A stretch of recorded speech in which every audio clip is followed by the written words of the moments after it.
What's up, everybody? It's your main man, Killer B, the doggone witch finder general. You got a witch, I'm burning their behinds up every goddamn time.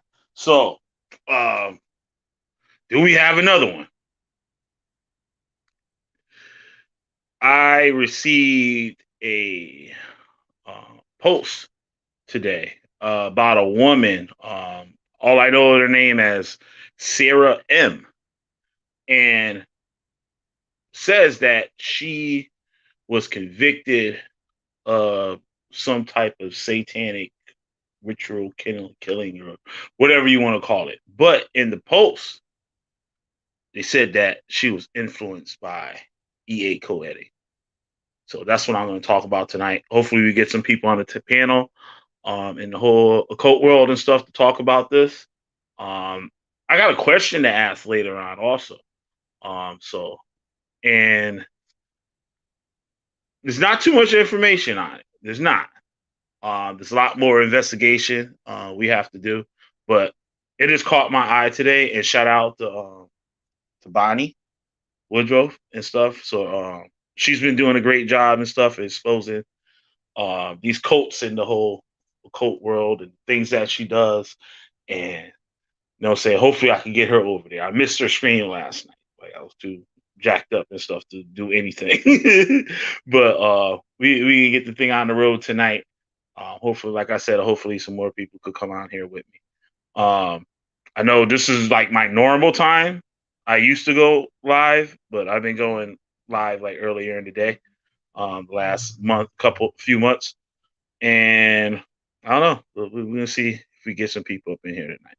So with that, I'm Killer B, the Witch Finder General. You got Witch, I'm burning their behinds up. I like to thank my newest supporter before I get started. My newest supporter of the supporters list, the Cozy. Cozy has been a viewer with me for quite some time. He's been on a lot of live streams with me, talking with me. He's a real cool guy. Awesome dude. Awesome dude. So I thank you for coming on the other day too. And getting down with the supporters list. And I hope more of you could get down with the sort. Yeah, I hope that more of you could get down with the supporters list. And I'll shout your name out every video. The list is getting long. I'm gonna have to come up with something real crafty real soon and stuff to handle the list. So I might have a hard time remembering everybody and stuff, but I hope you guys can join me and hop on the supporters list. You see at the bottom, scroll at the bottom is my Cash App. You just send a donation of any amount, and I'll shout you out every video that I do from here on out. So with that, what's up, Scary? YT Streets, see you up in the building. That's what's up. She said, isn't the Satanic Church recognized as a legal religious corporation, though? Yes, I believe it is. I believe there's more than one Satanic Church. I think there has a lot of splits and stuff, almost like the Hebrew Israelites do. That's another video, though. I got to find out about that. You just sparked something in my head. I got to look up. But yeah, thank you for hanging out with me. So I'm gonna pull up. There's a bunch of pictures and stuff in the article. What happened and stuff is very short. I don't need to show the like the news report or anything like that on it. But this young girl, she's fucking hot. She's fucking hot. I can see how fucking she got shit done, and she would have got a lot more done if she wasn't stupid. Was dumb, but she's hot though, right? And she did a horrible thing to this young man that was 37, I believe he was, right? Man of, I guess, Middle Eastern descent, living in the UK. And maybe old boy was doing some shit he wasn't supposed to be doing. You know what I'm saying? And I don't know if he was Muslim, but there's a good chance that he was Muslim. So he was out there doing some shit he probably ain't had no business doing. You know what I'm saying? And yeah, stuff happened. And hope that was the worst decision he made of his life. And it cost him his life. So my condolences go out to his family and stuff. I can see if I can pull that article. back up in a little bit. Once I get things moving, we'll talk about him for a little bit. His family and stuff had a few things to say also. But what's up? What's up, Left Hand Kitchen? Left Hand Pal Kitchen Magic. Come on in, bro. The link's at the top of the chat. I ain't heard from you in a while. I wanted to get out of the Discord thing and hit you. I was like, word, I ain't heard nothing from in a minute. What up, Big O? Big O in the building. So, yeah, I want to get to this thing here.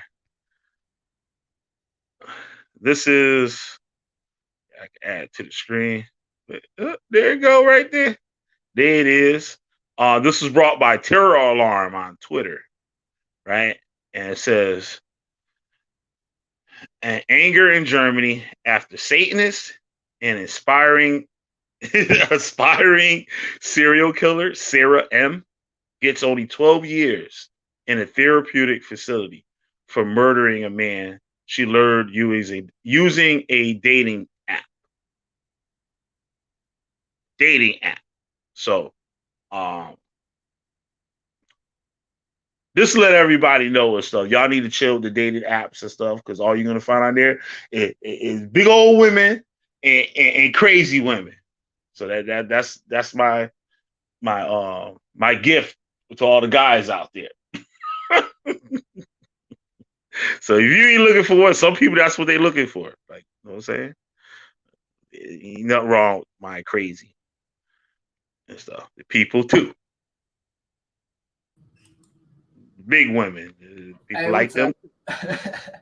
I'm just letting people know what's over there, what the demographic like. You know what I'm saying? So what's up, man?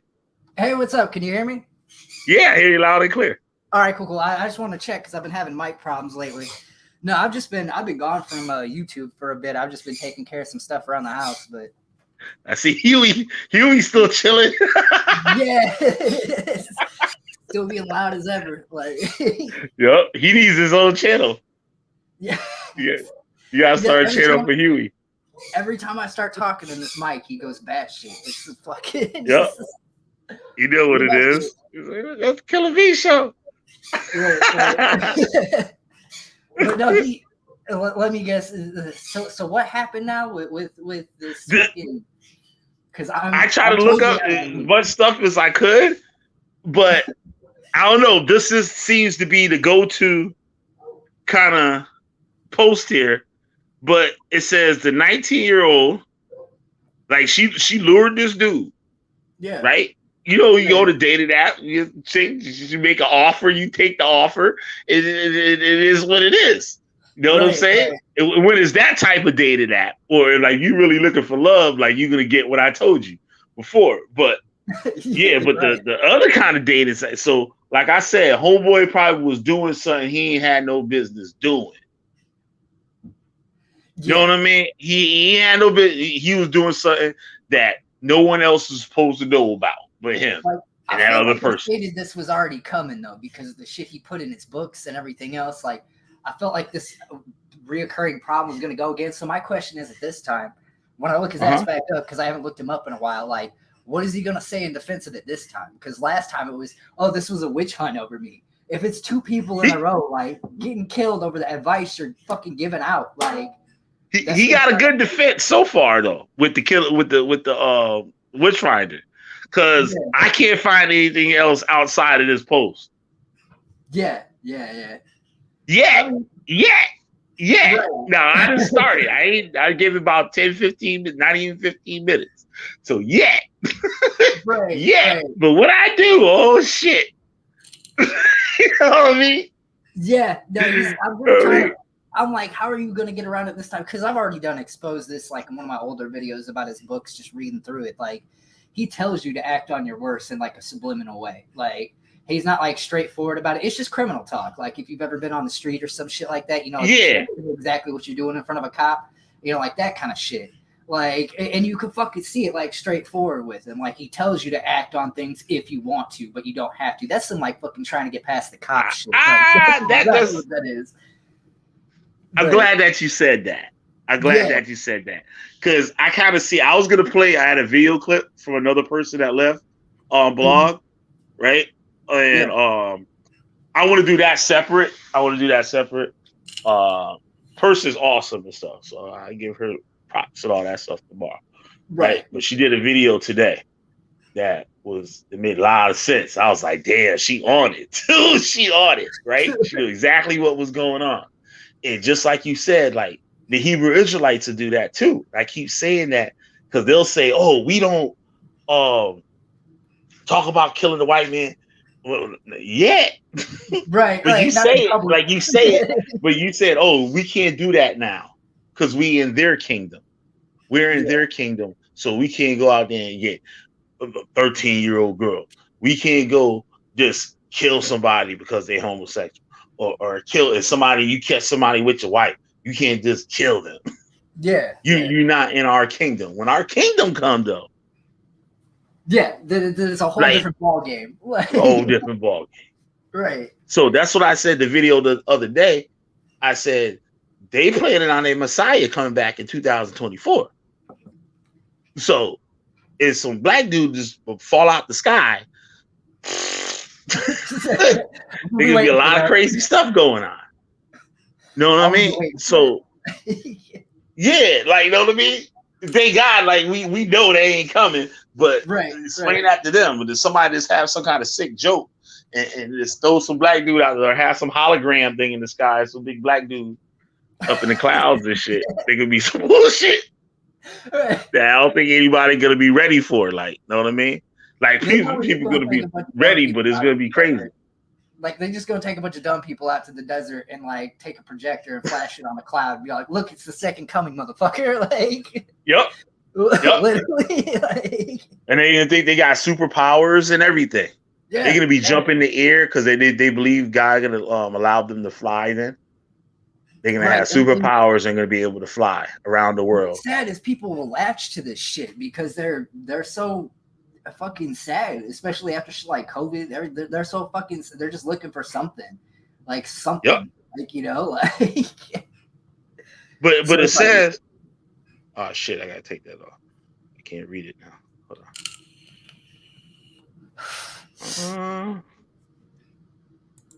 on. 19-year-old.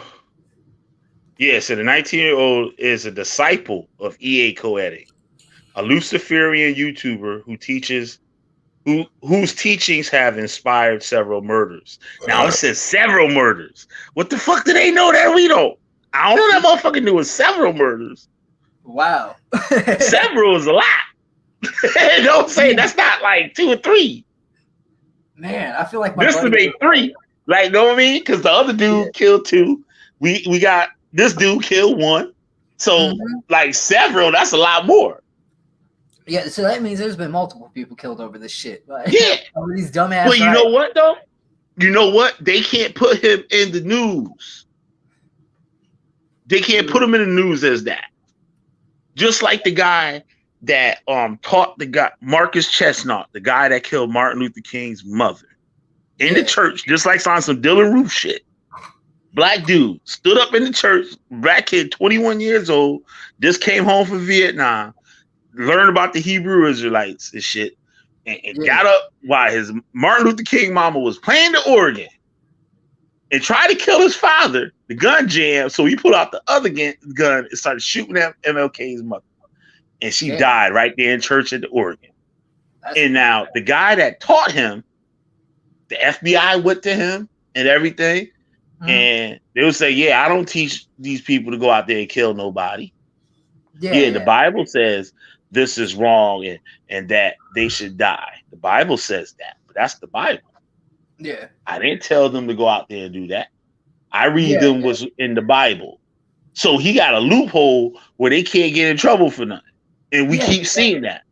He could just be like, oh, hey, you know, I wrote that in the book to sound edgy. It wasn't anything serious. Like, you know? Right. Or like, we don't know this motherfucker. Or the best is like, oh, he's bugged out. We put him out 6 months ago. We kicked him out the group 6 months ago. Yeah, he's crazy.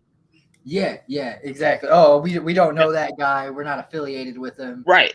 Don't mind. So now a year later, the same guy that taught Marcus Chestnut had some more disciples. It was a man and his wife, and the man met another woman that had two or three kids, and she ain't had nowhere to go, whatever. He brung her in, made his wife. So we got two wives now. Yeah, he got some kids. They ain't his step kids, and he got his own kids. The one of the step kids, a little boy, I think he was 6, 7 years old. He stole some bread and cheese out the refrigerator. They had some savage rule, I guess, where you couldn't eat it all. You had to fast. So he broke it. He broke the rule and ate a whole loaf of bread and some cheese. right. They beat the little boy to death. They say he was bleeding out of every single hole in his body. That's fucked, bro. It's so fucked. Yeah. Like, it's cults that do this shit. Like, fucking really. And while the boy's sitting there dying, guess who come knocks on the door? The dude that taught Marcus Chestnut. Yo. And he saw that the boy, this little boy gonna die. So, like, I don't want another murder case on me. Know what I mean? So he made them take the boy to the hospital. And the two was charged, sent to prison, and he got away scot-free. But it was because of his teachings that the little boy got beat to death and died. Because of his teachings. And because of his rules is the reason little boy got beat in the first place. Yeah. Yeah. So but they'll always pull that quick con card of like, oh, I'm not really involved. I can't be held accountable. This is a witch hunt. Yeah. Yeah. Yep. So we see this here in this. Like, I gotta find out more on it. I can keep it 100. I ain't gonna do OEA like that. Just be lying on a motherfucker. Yeah. But this is what I see. Right? And it says 19-year-old is a disciple of E.A. Koetting, a Luciferian YouTuber whose teachings have inspired several murders. Right. And that girl got 12 years in the crazy house. Yeah. Which confuses the fuck out of me because honestly, like in studying different forms of left-hand path, Luciferian is actually the least aggressive route you can go. Like, it's not... I've never found anything in Luciferianism that talked about sacrifice of any sort, like animal sacrifice or hurting anybody or anything of the sort. Like, I mean, it is aggressive in the sense of doing things for yourself, but not in any sort of like physically violent manner. Like, I've never found anything in Luciferian teachings that fall under this, unless it's when you read on it, it doesn't say any of these things. I haven't seen any of these things. Like, right? But the people that claim to be involved with it, I see a lot of it. Like this bugged out shit. But okay, but Luciferian, like a lot of people say Luciferianism is just like this atheism.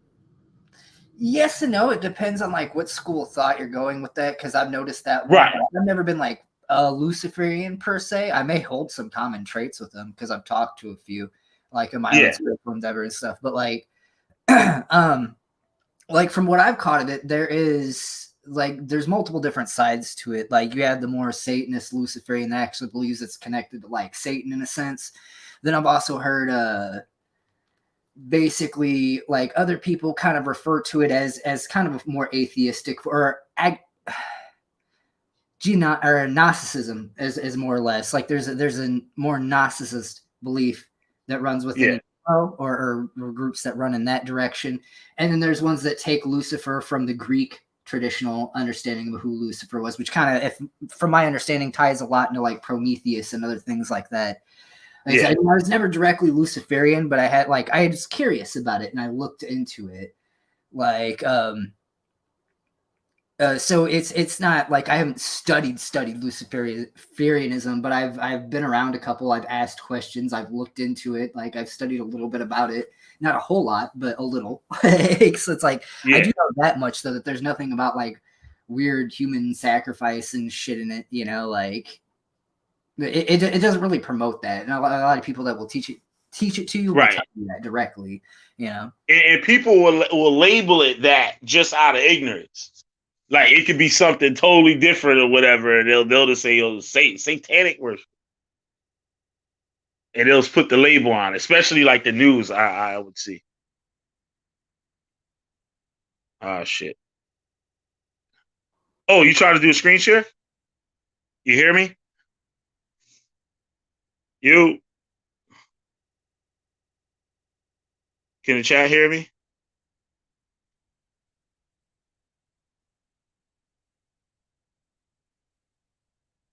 You guys hear me? Or no?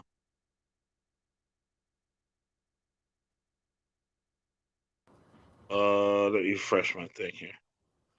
God damn, what the fuck? All right, I hear you now. Oh, was that you or me? No, that's me. That's me. Oh, okay, my bad. You know, my mic. Like you were trying to doing funky shit lately. It just cuts the fuck out of me. I probably got to get a new one. Oh, okay. She was obsessed with the Ramirez guy. I know you remember the Ramirez case. I barely remember it, but I remember it was a big like murder case. I studied a bit about him because he was like a self-proclaimed Satanist and shit. Yeah. And like, it isn't uncommon for people to take that kind of title and go off the deep end with it. Like people do like positive things. It's just like any other title. Like, you know what I'm saying? Like you can get Christians that are somewhere in the back hills or something killing people for being something different. You know what I'm saying? But at the same time, like, it's just an archetype in a sense. So like you're going to have that. Like one I studied actually from the Middle Ages was a guy called Peter Nears. And this dude sounded like hard as fuck. Like he was proclaimed to be like tall as fuck, like huge broad guy that carried like 2 black powder pistols and a fucking broadsword and was known for highway robberies and basically was caught in a town with a bag full of human hands and hearts. He was proclaimed to practice black magic and be in league with the devil.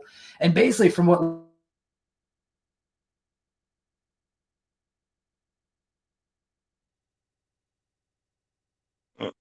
Mike went out again.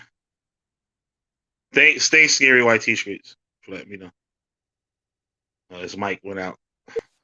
Oh, can you hear me now? All right, I hear you now. Hello? All right, cool. Yeah, but yeah, when I looked it up, it was little like some Skyrim Dark Brotherhood shit. Like when I read this, and I was like, this shit happened in real life. This literally happened in the Middle Ages. How the fuck? Like, so it's not uncommon for people to take a concept and go off the deep end with it, but they can really do this with like any concept. Like they really can.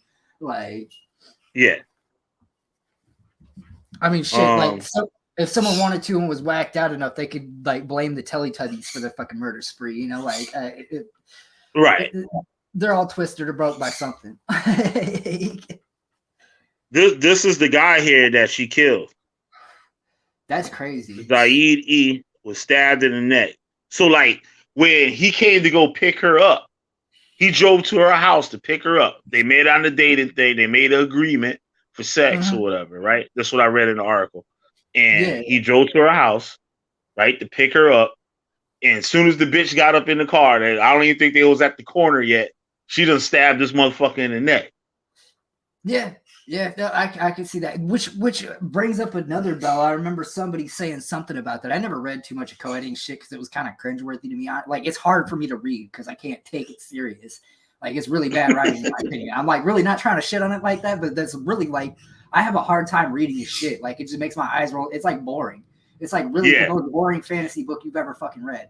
Like literally, like, but like I'll skim through it and shit. And someone was telling me, I can't remember who it was, but someone was telling me like he gives descriptions in one of his books on how to properly kill somebody, like, and had something to do with the neck. And like, so that brought up like a bell right there that she stabbed that dude in the neck. That makes me actually want to take the knife too.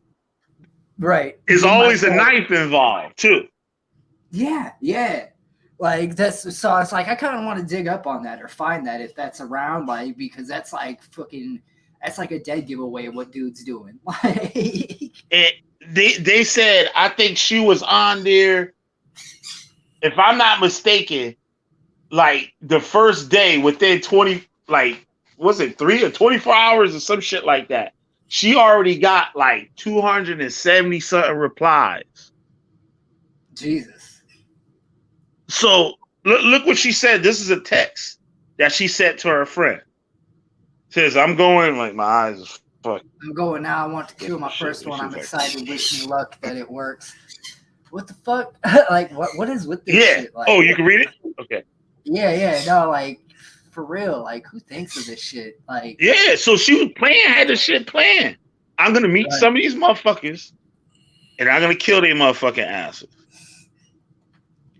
and she wanted to go, but she was too dumb and shit. And she basically, they got her in like a couple hours. They had her. What's her YouTube channel? Because we got to look at it before it gets taken down. We've got to take a peek at this because I guarantee that'll. Because that's the problem is YouTube takes this shit down, and I feel like it kills me. Because like if I'm trying to expose something, how the fuck am I supposed to expose it if like YouTube gets offended and erases? They get rid of all the goddamn evidence. Oh, right. But this a way you can get it.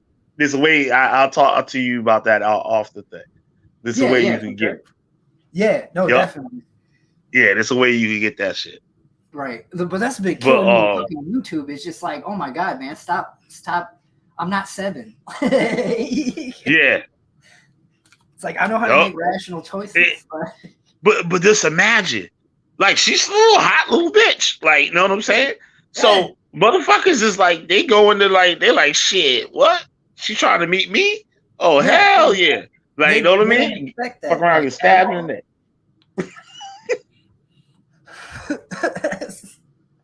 That's like that's some Black Widow shit. That is some for real Black Widow shit. Yeah, classified as that's a Black Widow right there, legitimate.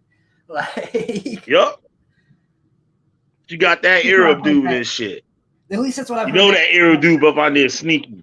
Yeah, at least that's what I've heard that kind of killer classified as. They call him like a Black Widow or something like that, where it's like motivated off of murdering people that they either have sexual interaction with or trick into sexual interaction and then murder them. Yep. Or like, you know, slowly poison their husband and take the fucking paycheck, you know, shit like that. I want to know what her motive was. She didn't have no remorse from none of this shit. They said in court she didn't have no remorse for none of that shit. Yeah, I mean, she's like a dumbass 19-year-old. She probably like in some fake ass world where metal music is playing in her head 24/7, so she thinks shit like this is okay. But she gonna make a female prison and get the fuck beat out of her, a broom jammed up her ass. I guarantee it. Because female prison is no fucking joke. Like, I'm sorry. Like, I've heard stories. Like, I know this. That women's prison is fucking terrifying. Like, even scarier than men's prison. Yo, I wouldn't doubt it. Yo, I could imagine. I could just imagine. Well, no, I mean, just watch some shit about it sometime. Like, there's some fucked up shit that goes on in women's prisons and shit. Like, because usually a lot of the women that end up there, they're like extremely kind of like busted upstairs from being like abused and shit. And so they like perpetuate that. So you've got like these like women that are called like grandmas or mamas or some shit. And like, they'll have you fucked up for just not treating like grandma. Like, it's some weird shit. Like, fucking.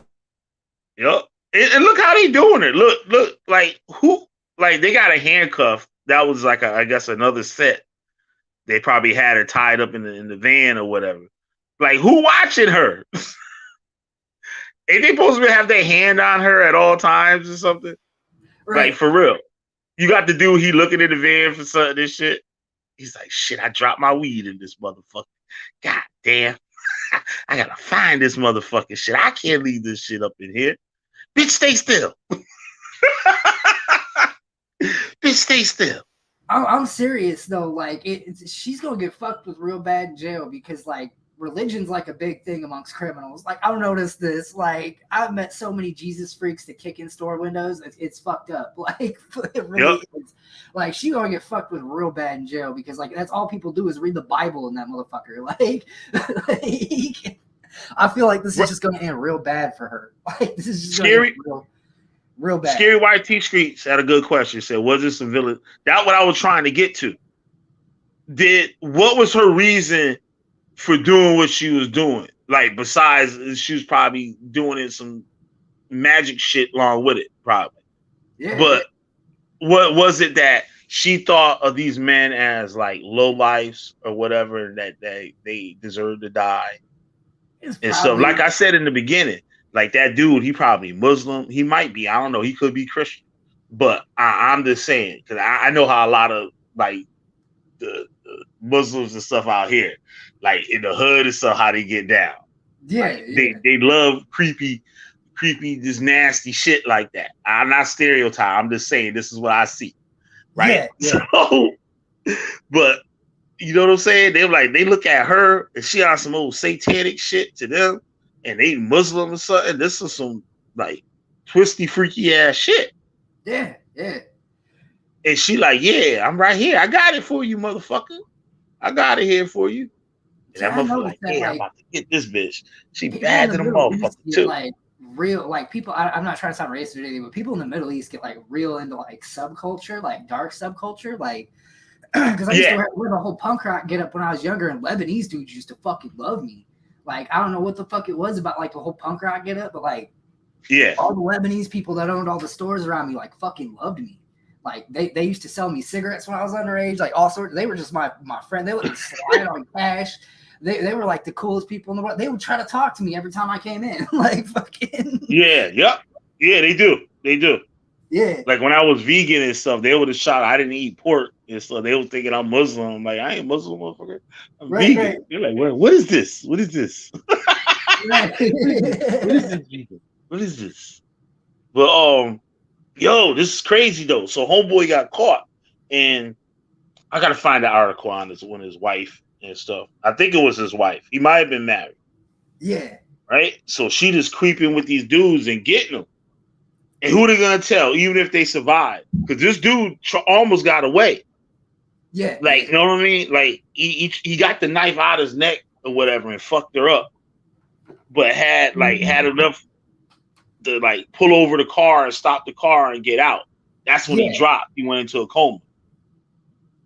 So he would have beat her fucking ass if that wound wasn't bad enough. Right, shit, I would have too. I was like, you just fucking stabbed me. I'm gonna beat the shit out you. Like, yup, you fucking use the bitch. Use bitch. all morals would be out the window at that point, man. You stab me in the neck, on. I don't care who you are. Then he would have came with all the Allah stuff and whatnot. Like, motherfucker, you out here trying to mess with Satan. This faces you would talk about some Allah. Yeah. That's why you got stabbed up, motherfucker. You fucking around. Yup, doing shit you ain't supposed to have no business doing. Right. You get caught. Yup. That's some fucking funny shit. I'm sorry. Yeah, that's wild. Like, it's sad. Like, it's fucked up that shit happened. Cause like that shit, motherfuckers don't deserve it. They just going out there and try to slide and shit, try to get something real quick. You know what I'm saying? Get stabbed in the neck. Ain't nobody deserve that shit. Like, I feel like I called this shit out already. Like, I was like, man, this dude's writings are gonna cause some more dangerous shit. And sure enough, like, but look at her. How is she walking by herself like that? I don't even know. Like, they way back there. Why ain't they like? She should have like shit around her ankles. Yeah. Like, I don't know. Maybe I'm just too used to America, where like they're straight up like just shackle you to fucking death. Like, but she supposed to have a prison uniform on or something. Like, she's sitting there chilling. Right. Look, waving, showing us. She got the pentagram on her hand. I guess that shit tattooed. Somebody really. That shit crazy. I don't give a fuck. I ain't fucking with no bitch. If I see that shit, like, nope. She got it out of her head and shit like that. I'm like, nah, I'm good. I'm good. Yeah, no, like I ain't fucking with that bitch. Warning signs. Yeah, like, know what I'm saying? Like, that's just too much. You overdoing it. That's the red flag. Yup. You gotta sleep with one eye open and shit. Never know. Yeah, but that's crazy though. So she was just sitting there, but I want to know the E.A. Koetting part of that shit. He probably was fucking this bitch. He was into those dude's teachings. Like, oh yeah. I wanted to ask this question. This is my question to all the people that follow blog and people that have seen other stuff like this other places. Like, what's their stance on it before? Like, because a lot of these people that are coming out, that they were in the organization, right? Yeah, or part of the community, rather say, part of the community. And those books been out. That wasn't like his newest release of those shit, I don't think. Know what I mean? And I'm sure it was a cult following, so motherfuckers read them books. Motherfuckers read them books. Know what I'm saying? What did they think about it when they saw it for the first time? Or maybe they saw other books that had even crazier shit or the same thing or something similar like in it before they was even in there or whatever. And you know how they say, all right, no books shouldn't be out in public or whatever. Is it, should those books be there at all? Or like, you know what I mean? Because motherfuckers saw the books. What was their stance on the things that were in the books before everything just went to shit with the murders and stuff? Well, I mean, see, that's the problem with literature though, is he can put down edgy shit like that and have like no repercussion, because like you've got, I don't know if you can still hear me, but he can put down edgy shit like that and have no repercussion, because we have the whole freedom of speech. All right, now you went out. You went out now. Yeah, I know what you say with the freedom of speech thing, but I don't think it is just freedom of speech. When you keep talking and stuff, I know when you hop back on.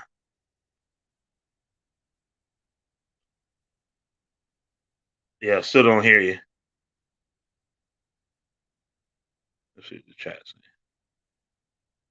In another country, America is only America. She got him. Yup, she got him in his aortic. Fucked him up. Creeping. Got caught. Caught lacking. Just fucked up. But I want to know, like I said, like the free speech thing is one, but motherfuckers not really looking at free speech like that. Okay, now I hear you. You're back now. Okay, cool. Yep, I hear you. I wasn't sure.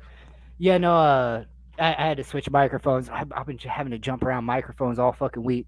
I'm probably about to go out and get a new one. But you know, like I said, it's not so much freedom of speech that's the problem. It's the laws and restrictions on like what kind of books you can produce. But that's like a double-edged sword. You know what I'm saying? Like, because you go saying, hey, you can't produce certain things, like you kind of give state and government around you like the ability to like police what you read, which can be devastating.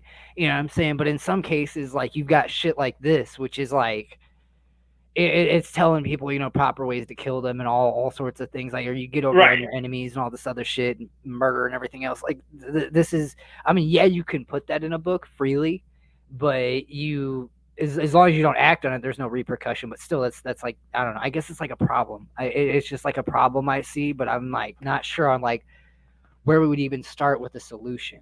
like I would like to know what are their reasons, because a lot of them speak against the book now. A lot of them speak against the book. Like, but I'm saying like they speak it against it now, but what was your thoughts on it before? Because I'm sure a lot of people knew about it. Oh yeah, yeah. No, I mean, I'm sure there's people that were into it and stuff. Like I've read edgy books in the past, never thought nothing of them, because you know, like, people are curious and shit. They want to know, okay, oh, this is how these motherfuckers sacrifice motherfuckers. Yeah, I'm gonna read it and shit. Like they don't got no intentions on acting on it and stuff, out of curiosity and stuff. But you know, all, especially that type of community too, like you said, with the free speech and stuff, like it's kind of liberal, like in a way, like everything, whatever. People supposed to be adults to be able to handle stuff and whatnot. But should there be some kind of something, like you got religions, say like those like Palo and Voodoo and certain other ones or whatever, where you got to be initiated.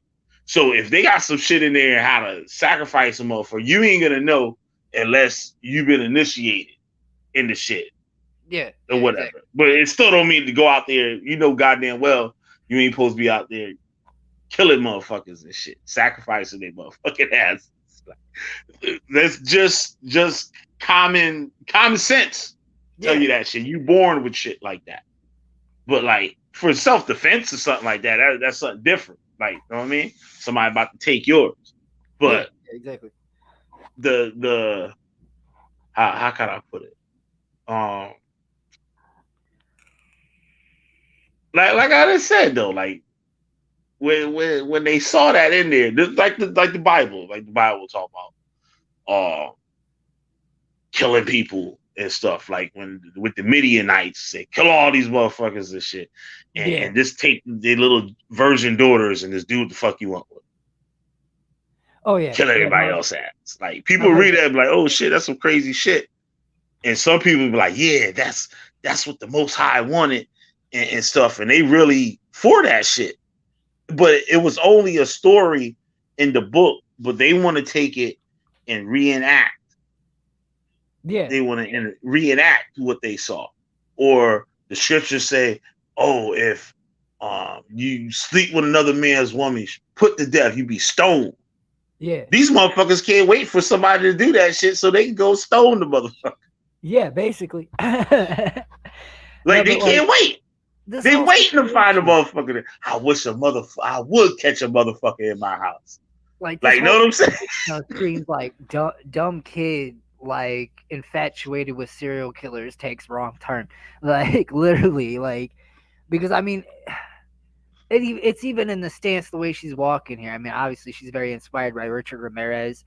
She went as far as putting a pentagram on her hand and doing the same Richard Ramirez thing. Like, come on now. If at least if you're gonna do this, at least be fucking original about it. Yeah. Yup. Like, I didn't know Richard. I didn't know he had one on his hand too.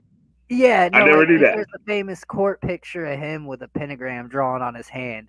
Like, wow. Yeah, it's like, fuck yeah. No, like this is just like, wow, like.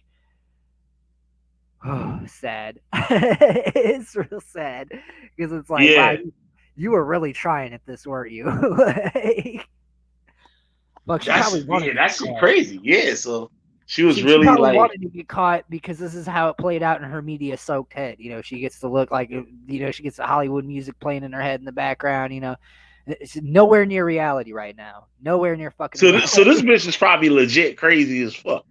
Yeah, but just a misled kid, like probably a fucking misled kid. I can definitely say that much. She's just 19 and doing shit like this. She's probably been radically misled and been reading all the wrong fucking shit. Like literally. Yup. They fucked her up. Yeah. Late night chats with EA Koetting and shit, drunk high on meth. Right. Oh, fuck. This just 18 years old, listen to EA Koetting this shit, doing fucking meth rants and shit to her on the phone. I'm just imagining all like the bigger name black magicians that I used to see him in like interviews with, because I would catch him in interviews with like fucking there was one interview where he was with like Michael Aquino or something, and like he kept referencing it afterwards and stuff. But I'm just imagining these people like kicking in their grave right now because this is the kind of shit that would like piss them off like really bad. Yep. Like yeah, you have to take the knife. You got to get a knife. You have to get a knife. Yeah.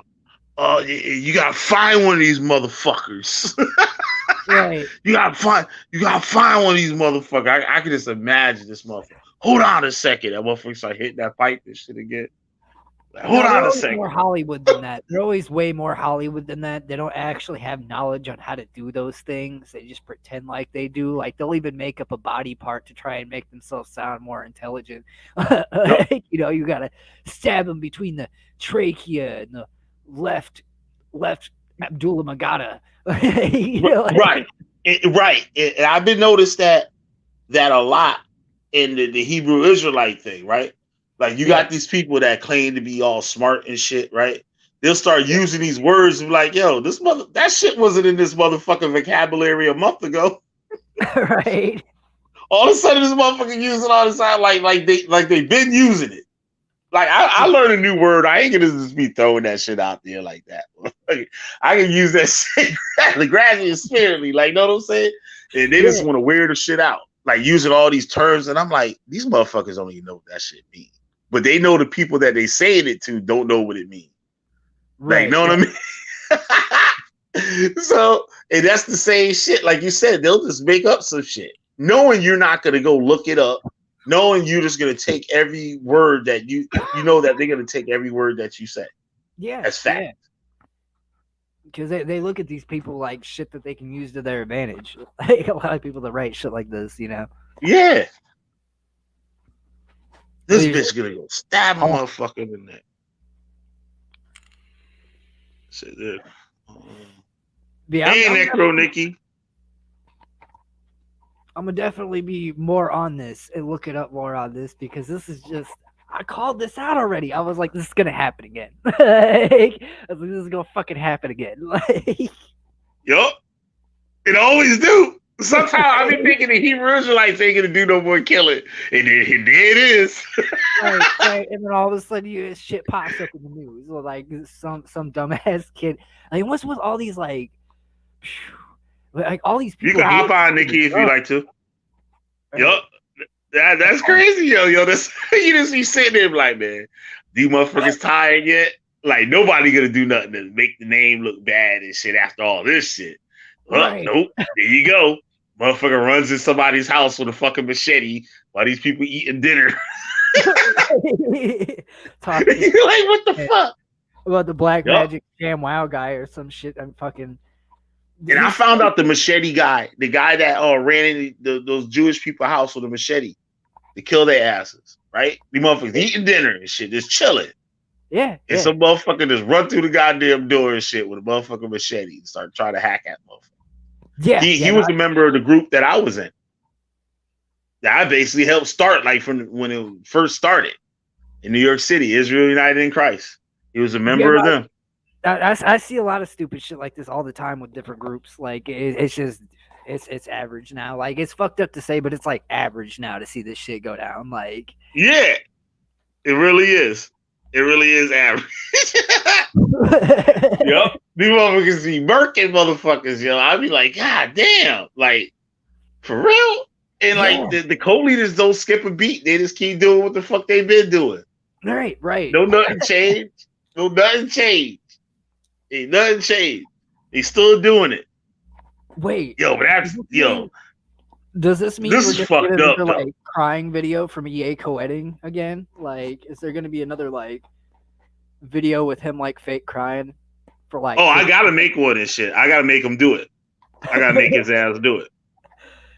I guarantee it's gonna happen again. Like if this blows up anything like the other one, I guarantee you though, if it doesn't blow up, keep eyes on him because he won't say a fucking word about it. I guarantee you won't say a fucking word. If it doesn't blow up and become like media, he won't say a fucking word about it. He won't even give a shit. Like I guarantee it. Yeah. Goddamn witch finder general. Man. That motherfucker gonna be in a struggle mansion and shit. Cursing the shit out of my motherfucking ass, yo. Goddamn witch finder general. I'm gonna fix him. I'm gonna fix him. No, he's gonna breathe in his haters, bro. Like this is something I used to troll him about all the time. It was like there's some video that came out back in the day or something. He was like, it was after H3 made fun of him like really hard, and like it was before the whole murder shit went down. And like fucking, he was like. He said something in his video about like haters or some shit. I'm like, ooh, you're using funky words there, buddy. Like, he was like, oh, he's like, I just breathed it in. I'm like, what the fuck are you doing? Like, what are you doing? He's trying to make a new class and shit. He's like, yeah, these motherfuckers gonna see me breathing. They're gonna want to know what I'm doing. I make a new class, charge these motherfuckers $400 and shit for class. Like I'm powerful because I can do a meditational stance and gasp for air. Yo, but the people go for that shit though. Right? They fucking go for that shit. Like you just eat it up. Yo, these motherfuckers crazy, yo. It just get crazier and crazier. Like for real. Oh, and they said, "Yo, they learned from EA Koetting." And it ain't going. It would seem like he would actually make.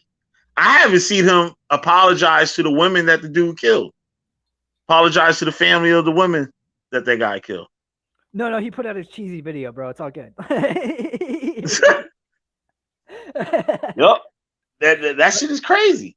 As long as he fake cried in the video and said he was still sorry about it, it mattered. It totally mattered. Like, Yeah, he had some fake ass tears on that shit.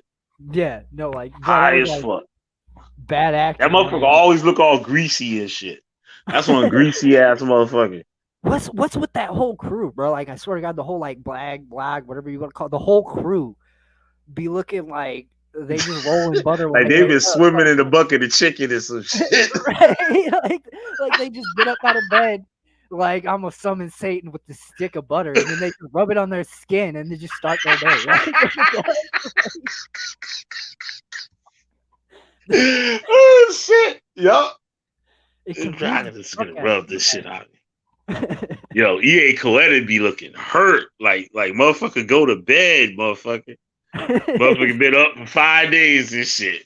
Hitting the pipe. Dark shades. Just dripping.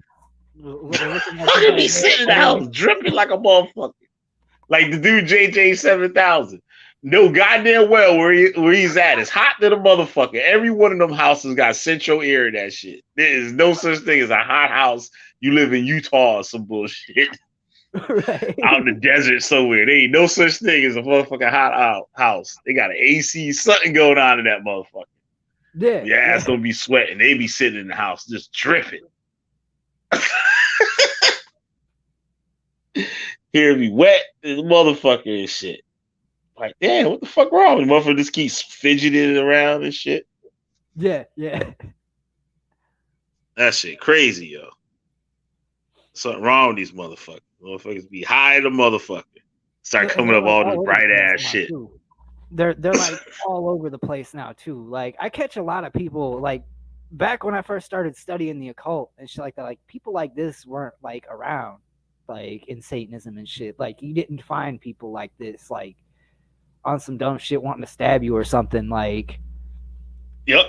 Now I'm seeing all this shit in the fucking news that it'll literally have like Aquino and LaVey like kicking in their fucking grave right now, like literally, because like the whole satanic panic, them like combating the shit for like years and having to write books about it because there was that girl that made up the whole fucking story or whatever under fucking she had like hypnotism or some shit done to her or some bullshit like that, like back when they were like experimenting with psychology a lot in the fucking 90s, like.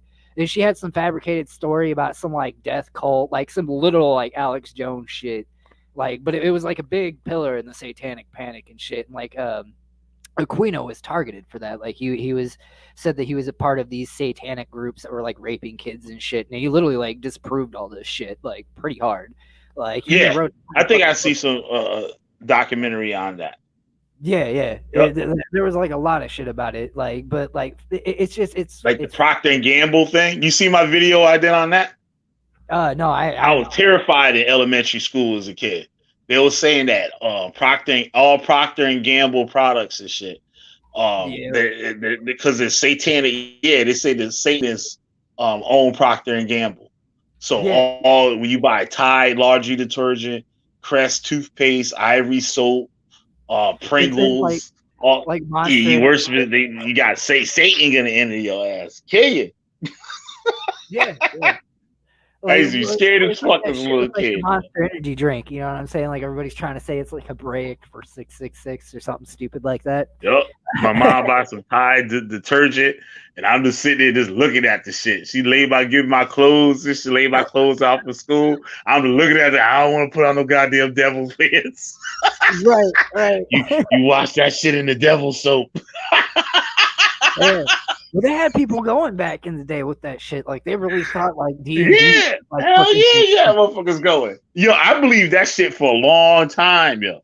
Yeah. I recently had to. That's why I did the video. I did a video maybe about 10 months ago or something like that. I had to look that shit up because I was like, yo, this some shit like I kept with me. Like, yo, this motherfucking Satan soap and shit. Ivory soap, all Procter & Gamble shit. I gotta say, I like this comment from Scary YT Screets. Like I had to Google him. Why does he look like a Def Leppard groupie reject? Like that, like that just fucking nailed it. I'm sorry, that fucking nailed it. He does too. He be wearing That's leopard.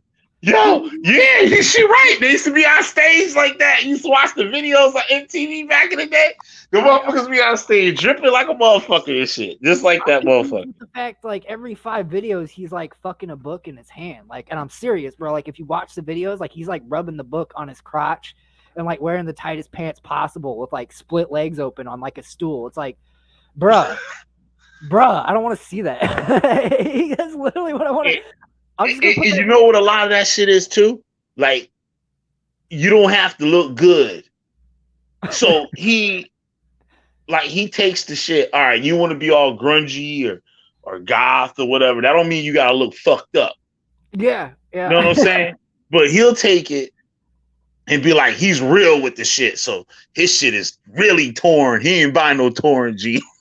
Like, no, motherfucker, you spent all your money on fucking drugs, motherfucker. Yeah, that's why you wearing those motherfuckers. Right, not because it's cool or it's punk or whatever the fuck, motherfucker.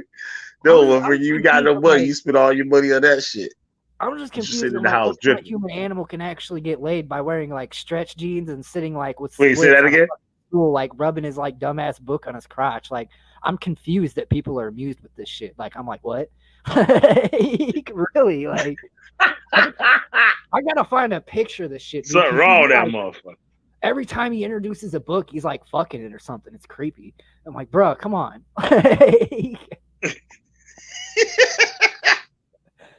Seriously, like, I'm gonna find this shit. A deaf leopard.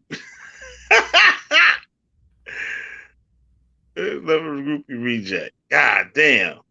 Yeah, I just be like, God damn, this motherfucker just be fucked up. But the dude, the news reporter that went to his house, he said, yo, it don't look like he making a lot of money. Yeah, like, he said that shit. He was like, nah, this motherfucker. He said, does it look like he's selling all these books or some shit? I forgot how they said it. But the news reporter was like, nah, it don't look like that. Nah, he's a guy. But like I was saying, like, he'll encourage other people to look like him so they can use all their money on him. Dakota do that shit to you. Like, they'll have you like, you don't need to be wearing Jordans or Nikes. Like, they used to tell us it's idolatry to wear Nikes because Nike is a Greek god or whatever, right?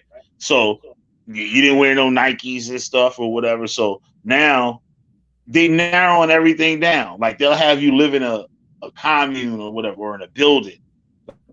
Like, he was in Yahweh Ben Yahweh cult. And I saw the video he did the other day. He said, yo, they fed them, what was it? Just rice and beans, water, and I think that was it. Rice and beans and water. Yeah. And they had to give up their food stamps. He made everybody apply for food stamps. They had to give up the food stamps to the cult. And the cult used that to buy their food and stuff to feed everybody.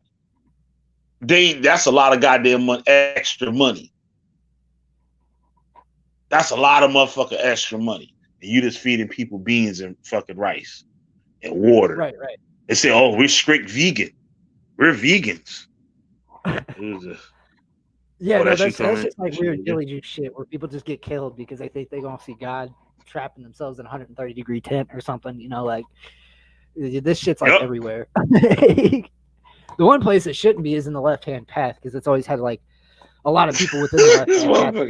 This motherfucker look like Brent Michaels on crack and shit. You know, is that Brent? Not Brent Michaels and shit. The dude from fucking wrestling and shit. Yeah, like, no, you see this picture I'm looking at, right, with like my pointer above it here. This, like, he's always doing this shit with like books and everything else. It's like, bro, get your hand off your dick. Like, what the fuck? He's like a chronic masturbator, bro. Like, for real. Like, every time I see him, like, he always be like rubbing shit on his crotch. Like, I'm like, what is wrong with you? Like, yeah, man, that dude, he's a trip. Look at that motherfucker and shit. That's probably his only shirt. This already, I'm gonna laugh. God damn. Necro Nicky says his sales voice is so fake. Yeah, well, I mean, it is like I used to crack that shit when I first saw it on like YouTube. I would be like, I'd be like, holy shit, dude, this looks like a fatter version of Vince from like fucking the ShamWow commercials, like fat goatee Vince, like for real.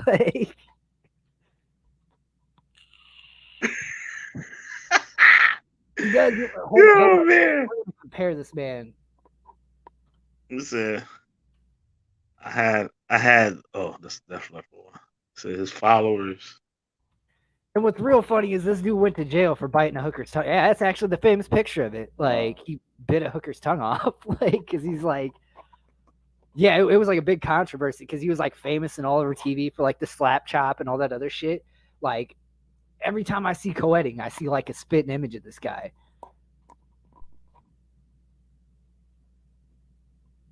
Does he got cut? Because he got kids, I think. Does he got custody of his kids? Oh shit. I wonder if he got custody of his kids. Oh, I felt sorry for them kids. Yeah, that's fucked up. That's fucked up. You know what I'm saying? Like the court should know better than that shit. I remember he was talking about one time he had to go because he had to go to a parent teacher conference or some shit. I'm like, motherfucker, like that? Like the way you is now, motherfucker? I hope not. I fucking hope not.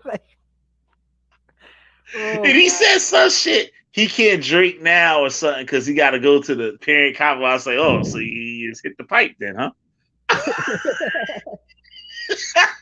Take a couple of toots on the pipe, huh? Say fuck the liquor. Say the liquor afters. I gotta go to the parent teacher conference. I just want to sweat and shit. I don't want to smell like liquor. Right. I mean, I can't say anything about him in that department. Maybe he's like a good dad or something. You know what I'm saying? I don't know nothing about that. But I will say, like, the shit he's putting out there in his books is causing people to do some dumb fucking shit. Like, literally. Yeah. Yeah. Right. So imagine with his kids and shit. Yeah. Oh God, they're gonna see be that, like, read that shit. Bro, they're gonna be embarrassed. Like, I'm sorry, they're gonna be fucking embarrassed. Yeah, they probably will. They get picked on in school and shit. That's why your daddy, he ain't co-edit, motherfucker.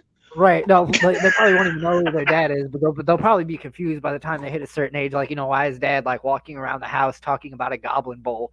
Like, what the fuck? Just pacing in the house and shit. He's always talking to teenagers on the internet in this big dumb cult. He talks about goblins with that fucking that thing and shit. That thing that supposed to talk. The ghost supposed to talk to. Through. He's walking around with a broke walkie-talkie and shit. He's got like a VCR slapped to like a microwave, slapped to like some crystal. It's like, what are you doing? Are you trying to like burn your house down? Like, that's all you're gonna do? Like, what was funny? I used to have like my stereo, and I used to have it go through the speakers of the TV. It was some way I would set the shit up, right? But I would put it on a screen, like a blank screen, and the music that would play through the stereo, through the speakers of the TV, it would make the screen like jump, like with the rhythm of like the music. It always looked like the shit is talking. Like, you know what I'm saying? Yeah. So I was like, yo, that shit's the same shit as that shit they be using. I used to actually have he ain't co-edit this shit. Walking around with the walkie-talkie. Right. Which I don't know how the fuck he's going to do that, because every time I've gotten anything paranormal through a fucking radio, it's been completely coincidental. It's never been like, oh, hey, this is controlled and I know how to do it. Like, there's no way to. That'd be a motherfucker with a CB and shit outside somewhere. Yeah. Occasionally shit does come through that. Like, I had some real weird fucking experiences at like 3 a.m. with radios, like to the point where my mom's boyfriend thought I was pulling a prank on the house, flipped the fuck out at me one night, was like, will you stop fucking playing games? Because the radio would just bust into like loud noises, like unexplainable noises at 3 a.m. Yep. Sometimes it'd be like a truck driver or something with a high power radio. My uncle used to be into CB radios, and like he would come. He would get off the highway. Right, but what was real fucked about it, like, was it, I could tell it wasn't a radio, because as soon as he shut that fucking bitch, like, as soon as he shut it off, the garage door flew open on its own, and the fucking What? the garage door flew open on its own, and he had a manual stereo out there, not like an automatic one with a remote, but like the old manual ones that played like tapes and like CDs and shit. That fucker kicked on by itself. Like, I was like, am I lying now? Oh shit! I had one of E.A. Koetting books up in that motherfucker. Yeah, he turned pale white. Never said shit to me about it again. Like, never said shit to me about it again. Like, I swear to God. Oh shit! He's like, hey, I bet he never came over there again either. They lived in that house for a few years after, and weird shit would happen in that house. Like, real weird shit. Like, shit would abruptly move. Just like minor shit. Like, nothing like Hollywood, but just like weird minor shit. Like, you would hear. I remember one time we spent 3 hours waltzing around a wall trying to figure out like what the fuck was going on, because we thought something fell into the wall or some shit, like a radio or something like that, because we kept hearing mumbling that sounded like somebody recorded, then played backwards, then cut into random segments, like, is the best way I can describe it. And like, we spent like an hour, like we shut the main power to the house down to figure out, is it something inside the wall? Like, Shit. It just dissipated over time, and this would happen randomly. Like, you would hear fucking literal, and it came from more than one person. Like, there'd be like 7, 8 people like hearing this shit in the fucking wall. Like, what the fuck is that? Like it would just sound like murmuring, like people talking coming from the fucking wall. And like, there's a few times, E.A. Koetting passed out drunk and shit with his walkie-talkie. Right, it's hiding in my fucking wall and shit. Like, but no, like, it was just weird shit like that. But it would only be at like certain houses. Like, this kind of shit, like, in my experiences, only happened like at a certain place, and you don't have control over it. You can't be like, summon dead, and they just come up out of the fucking radio and start talking. Yeah, it's very random. Like, it's very, you're lucky sometimes if you can make like a breakthrough in communication with something like that, you know. That what this bitch was trying to do and shit. She was trying to break through something and stab a motherfucker in the neck. God damn. Fucking bitch. She would have got my ass and shit. I would have been like, oh, hell yeah. I'd be right there. Yeah. Yep, and would have got it just like old Zaid did and shit. That's fucked up. Zaid, the wrong one, bruh.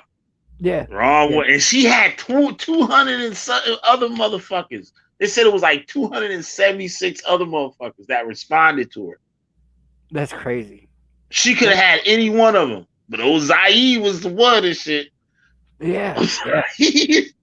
Well, I mean, that shit goes into a little bit about like dating sites. I've heard that shit called out like years ago, like fucking years ago, like, and it's a subject people don't want to bring up because like I support feminism and all, but like there's some aspects of like Twitter feminism that are kind of fucked up. Like for example, like people don't pay attention to the fact that like there's an actual study done about this. Like a lot of women actually don't have to try on a dating site, and a lot of dudes actually have to try their ass off because of the way the algorithms are set up. So it makes this like really annoying situation where like the girl's unhappy because she's got like 50 dudes coming at her like breathing down her fucking neck online.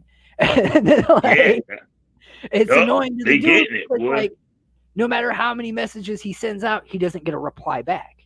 Like, and this is just set the fuck up. Like, and it literally like creates all sorts of fucked up shit like incels and everything else. Like, like, man, fuck these bitches. They mad at the motherfucker. Yeah. Yep. Now they want to go do something to somebody. Yeah. Yep. Go cop one of the E.A. Koetting books and shit. Yep. Now they want to do something to somebody. All because of the algorithm and shit. Thinking it was them.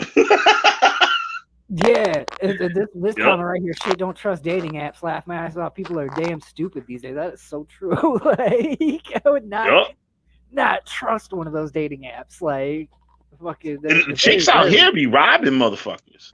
Oh, like, you fuck around and like, all right, come get me. Y'all go to a hotel or something, me motherfuckers right there, to rob you. And who you ain't gonna tell nobody because you was doing some shit you ain't had no business doing in the first goddamn place. Right. Yup, get caught. Yeah, there's all sorts of just fucked up shit floating around on the internet now. So it's like dating on it is not a safe idea. Like even if it's a site you pay for, it's not a safe fucking idea. Because I guarantee you, there's some weirdo that pays for it that's gonna fuck you up on the other end of that. Yeah. Yeah. Because it's vice versa for women as well. Women really can't trust that shit. Because like I've heard so many horror stories from like encounters of being raped to like meeting random weird fucking dudes that didn't look anything like their profile and trying to be like hauled off and shit. Like a lot of women do not trust fucking internet dating. Like that's why it surprises me that these dudes even try it. Like, you know, I'm like, Yeah. you really think that like with all the shit that goes on in society right now towards women, do you think they're really gonna want to just meet some random guy off the internet and meet up with you at a fucking bar? Like, I mean, what's to say you aren't gonna roofie them? You know, like this is a common problem in society. Like, fucking, Yep. yeah. And you don't know who the fuck Yep. you're talking to on the other end. Yeah, you don't. You don't. I was telling somebody that, I think that was yesterday, the day before. Like, motherfucker, you don't know who the fuck these people is. It can be anybody. That was crazy about the internet. You can be anything you fucking want. Yup. Fake it till you make it. Literally be anything. Like if you've ever like there was some sci-fi movie I was watching where like they were in a virtual reality and this dude was like talking to this chick the whole time, and when he meets her in like real life it's like a fat dude on the other end. Like I'm like, this is a perfect analogy of the fucking internet. Like this is like oh shit. Yup. A big fat dude has got you going and shit. You just cash after that motherfucker and everything and shit. For fucking months, motherfucker. Right? Yeah, it's like this and you just supplying some big fat dude his Burger King and fucking weed habit and shit. Right. Yup. You didn't know that was that really motherfucker Burger King like a motherfucker off your ass. Yup. Uber Eats like a motherfucker and shit. You think you got some hot ass chick somewhere and shit? Hell no. Yeah. These big fat motherfucker and shit behind the desk. I mean, I can't even say like good things about myself because I have like a notorious history of being an internet troll and like making troll profiles from these dating sites where I would just put something like fucking like what's the dude from the Goonies? Big dude from the Goonies. Wait, you said the dude from what, Sloth? Yeah, Sloth. I used to put pictures of Sloth and make dating profiles for Sloth. Like, damn. Nikki said, I'm done. I'm over dating sites, even big catfish. God damn. Shit. Yeah, that's the bullshit. Neck trap. What you talking about, Skittle? What the fuck is neck trap? Oh, shit. Alpha said this. Oh shit! I'm sorry to cut away from the camera for a minute, but I do have to use the restroom. I will be right back. Okay, all right. Shit, don't trust dated ass. People are damn stupid these days. Yo, the best shit was the old school AOL chat shit. What? I had a bitch over this motherfucker like every damn day. I had a new one. Motherfucker, that was the shit. Well, that shit was out. Straight up. Fucking Sloth. Rocky Road. My ass up. Like, pretend to be a woman talking to a man, actually a man. Not saying anything. Hey, you guys. Wow.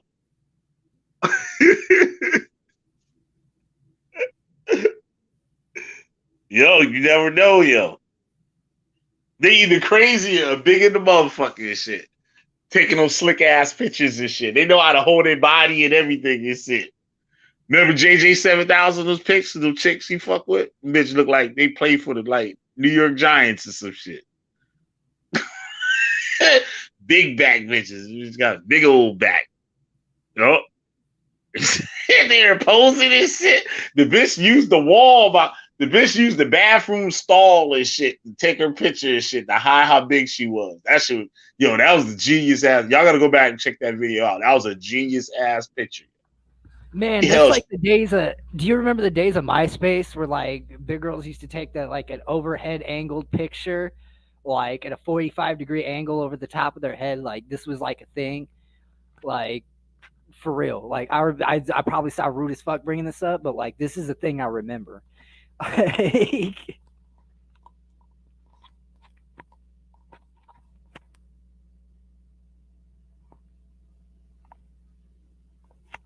Oh, I think your sound cut out.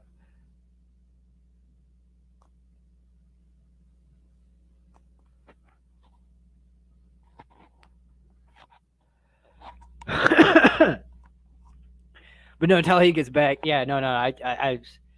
Does anybody in the comments remember the days of MySpace and 45-degree angled pictures? Because, man, if you ever wanted to hide anything in perfection that you felt insecure about, that's how you did it.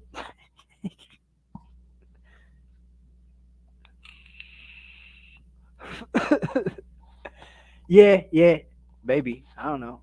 Let's see if he comes back in a minute. If not, I'm going to jump off because I don't want to be dominating a stream like that. Oh, he's back. Yep. All right, there you go. Yep. So yeah, man, that's just crazy though. You get them big ass bitches. Yeah, the AOL, that chat shit, that used to be the shit. I used to have so many chicks on that motherfucker. Right. It was all about the 45-degree angle to hide the stomach, bro. Like, for real. yeah. I was saying the chick was holding her body and she had the bathroom stall and shit, did like a camouflage thing and shit. Where it looked like, you ever seen them pictures that look like one thing, but it's something totally different? Yeah. It'll look like some hot chick like laying on the beach, and that should be like a dead dolphin or something. Like, yo, what the fuck? You turn it the other way and see it for what it is. Like, yeah, like the bitch is like, she had that shit going on. I was like, God damn, this is a big ass bitch. Yup. Big back bitch and shit. She paid for goddamn giants. No, seriously though, I've actually the person I met that I'm with, that I've been with for like 7 years now, I actually met through trolling on the internet. This is how extensive my trolling went. It actually got me my current girlfriend. Like, yeah, man. Yeah, those. I did my AOL chat. I think that was the best chat ever on the planet Earth, yo. That AOL shit. But then when you get the free CD, you put the CD up in that motherfucker and shit. Get the free internet. That was I used shit. to get this from like Walmart all the time, and like I was a broke ass kid in the hood, so I used to just use them like fucking frisbees and play with them all the time. We get like random motherfuckers from like Walmart pass to us for free and be like, "Bro, let's go play frisbee with these." Like, what's up, Dionysus? Oh, the good old days. Actually go out and meeting people at the bars. Yep. That shit over now and shit. You know, the old people be at the damn bar. Motherfuckers that don't know how to use the internet. Yeah. That's who the fuck be at the bar and shit. That's what that shit be. I go to the bar, that's what I see. All the motherfuckers that be calling me, yo, how you do this shit on the damn phone and shit? What the fuck you calling me about some dumb shit? Right. Everybody tech support. Man, well, I mean, where I'm at, the bar crowd just, it killed itself, man. Like, we used to be the city I'm in is very dominated by bars. Like, and like when COVID hit, there's like nothing to do now. If you don't drink, there's like literally nothing to fucking do now. Like half of them went under, and there's like literally nothing to do here but drink. So it's like I'm literally sitting in like a dead city at this point. Yeah, all the bars here, they all close. They don't last long. There's no like old school bars that been open for like 30, 40 years. None of that. All that shit is gone now. Well, I mean, like all the old school bars. Huh? In my current city, that used to be where the money was at. Like, if you wanted to be successful in Peoria, it's fucking easy. You just start a bar because everybody just fucking drank. Like, because there really wasn't much to do. Like, it's still technically a city, but it's a smaller city in Illinois, so there wasn't nothing here to do but fucking get drunk. Like, so it's like, yeah, like if you really wanted to make the cheap, like that's what I always learned, bumping around the streets and shit as a kid, and even going into bars myself and shit. Like, if you wanted to make cash, we started a fucking bar, like, because that's where the fucking money was at, because everybody was looking to go drink like every fucking weekend. Now that shit's dead. After COVID, that shit is dead. Like, you go there if you want, walk out there with somebody, you end up like old Zaid and shit. Yeah. Yup, be a trap. Yup. Fuck around and shit in the bar. Right. Yeah, you never know. Somebody put something in your drink and all types of shit. Like that shit. I know somebody that shit happens. I used to just piss people off being into punk rock when I was younger and having a loud mouth and being the kind of individual that just was quick to smart off back. Like, to the point where one night when a bartender got stupid with me, I didn't realize he dropped Visine in my drink. I was damn lucky to make it home. Like, I had what to the fuck Visine do? It'll fucking kill you if they put enough of it in your fucking drink. Oh shit. Yeah.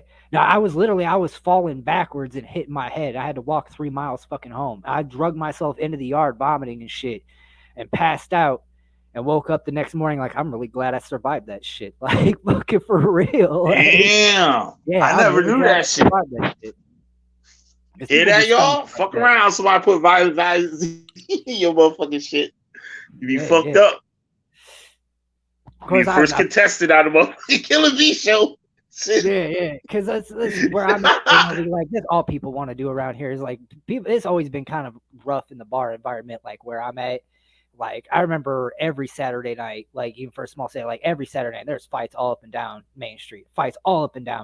Like, you couldn't go like 2 bars without seeing someone get pissed off and beat the shit out of somebody in the middle of fucking the Main Street. Like, literally. Like, yeah. But I mean, that's just Peoria. It's home of Richard Pryor. If you know anything about the man's comedy, he made nothing but jokes about how this place was like full of hookers and like underground crime. He was right about that. Yeah, like, really right about that. Yup. Y'all can come on if you want. I'll put the link in the chat. But fucking yeah, man, that shit. People gotta be careful, man. People are so quick. They're like, oh shit, that's a bad bitch right there. I'll do anything. Yup. Speaking of like the bars too, like one of my neighbor's friends, her aunt got fucking murdered and shit leaving with somebody from a bar. There was this dude, he worked for the police department as like a dispatcher. He owned a pool hall. And the lady used to like to play pool and stuff, right? She'd be there all the time playing pool. And I guess the thing was closing. And the last they seen of her on a surveillance camera was her talking to the owner of the bar, or the owner of the pool hall. Yep. And them leaving together. They all walked the same direction and stuff. And that's the last they saw her ass. And the dude, he worked for the goddamn police department. Yeah. He went to the casino or whatever. They say he went to the casino, and I guess he came back, and they looking for this woman and stuff. They finally find her a day or two later. Well, part of her. Yeah. She was cut up. Damn. They just found her like torso and like one leg or something like that. Like there was no other part. Fucked. Yeah, that's fucked. Yeah, that shit crazy. Find out who it was. Like, if they only found that, they probably had to do tests to find out who it was, like blood tests and shit. No, they had the surveillance camera with that dude being the last person she was with. Right. Yeah. But the dude, when they went to go arrest him, he had ordered Chinese food. He came back for the casino, ordered Chinese food, right? And he might have killed her because she used to like to go to the casino too. So I don't know what point he killed her, but he killed that woman and killed himself. When the cops pulled up at his house to go in there and arrest him, he fucking shot himself in the head. Yeah. Well, I mean, you're a cop and you go to a federal prison, like. Yep. And I'm just like, hate you. Like, you know, like people already hate you. Like you're just going to end up dead in there. And I'm just thinking too, like, what the fuck was he doing that I'm gonna cut this motherfucking lady up? Some people, like, you obviously already know you're gonna get caught. Yeah. Some people are. When you doing shit like that, like, Well, I mean, see, that's the thing that we don't understand about, like, actually, because I've looked into this, and this shit actually scared the fuck out of me when I did. There is like a large percentage of like murders, like brutal murders, that go completely like fucking unsolved. Hey, Brainstorm. Go ahead. So I'm it's sorry. as much as they try and scare people on, I'm not saying they should go out and do this, but as much as they scare people on TV with, you know, you can't get away with that because there's forensics and everything else. Like forensics actually only goes so far, and there's like hundreds of people murdered. Like I started paying attention to it because there were shootings around my city and shit, you know, and I started paying attention to how many people actually got caught after these shootings. I don't want to say 1 out of every 5 gets caught. Yep. There was a guy that never got caught that like busted open shots with an AK-47, like 4 blocks from the fucking hospital down around the north end of Peoria. Just started hauling off shots, shot through a fucking house, killed a fucking kid, everything else. They never found him. Wow. Never found him. That's how it is out here. They hardly ever find them motherfuckers. But they've been finding motherfuckers lately though. Yeah, lately they've been doing that shit. It must be got some new technology or something. Yep. They be catching motherfuckers lately. Yeah, but all types of shit, man. People, you go out there, meet somebody and shit, you never know. Especially like y'all shit. Hebrew Israelite shit is one thing, right? You could be a woman, find some Hebrew Israelite man. You might not even know he a Hebrew Israelite. Take him to your house and shit. Let the nigga stay there. Next thing you know is shit. Your ass getting choked the fuck up. Ask that chick Tia. This shit. Ask her. Get choked the fuck up. She lucky. Yeah. She lucky the motherfucker. Her ass would have been dead. If her daughter didn't come in that room and already called 911, her ass would have been dead. And I told her too. I said that he would have turned around and probably killed her daughter as a witness. And they didn't know his name. And that's another thing I don't understand. How you with somebody for 3 months and don't know that motherfucker real name. And he living in your crib. Yeah. All right, something going on. So I'm confused. That's some Stockholm syndrome shit. There's a lot of women now that suffer from that. Like, and didn't know he was Hebrew Israelite. None of that shit. Yeah. He would have killed both of their asses and would have bounced, and nobody would have known nothing. Like he been to her company fucking Christmas parties and all types of shit, and they know him as Jeremiah. That wasn't his real name. This motherfucker don't even know how to spell Jeremiah. You go to his Facebook shit, he got like 4 different accounts. He spelled Jeremiah wrong on every goddamn single one. I never know there was that many ways to fuck up the name Jeremiah and shit. That's actually pretty epic. Yeah, for real. He got about 5 different Jeremiah Judah, Jeremiah 7,000, and then they all spelled wrong. Every goddamn single one. And his real name is Anton Hayes. So how the fuck you go from Jeremiah to Anton Hayes? He would have got away with that shit. They want to know nothing. Yup. That's Hebrew Israelite, another Hebrew Israelite cult killer. Yeah. That would have made it like 18, 19, and shit would have almost been at 20. In the last few years, it would always been at 20. These motherfuckers done killed about 17 people in the last 3 years. Oh, yeah. They done killed about 17 motherfuckers.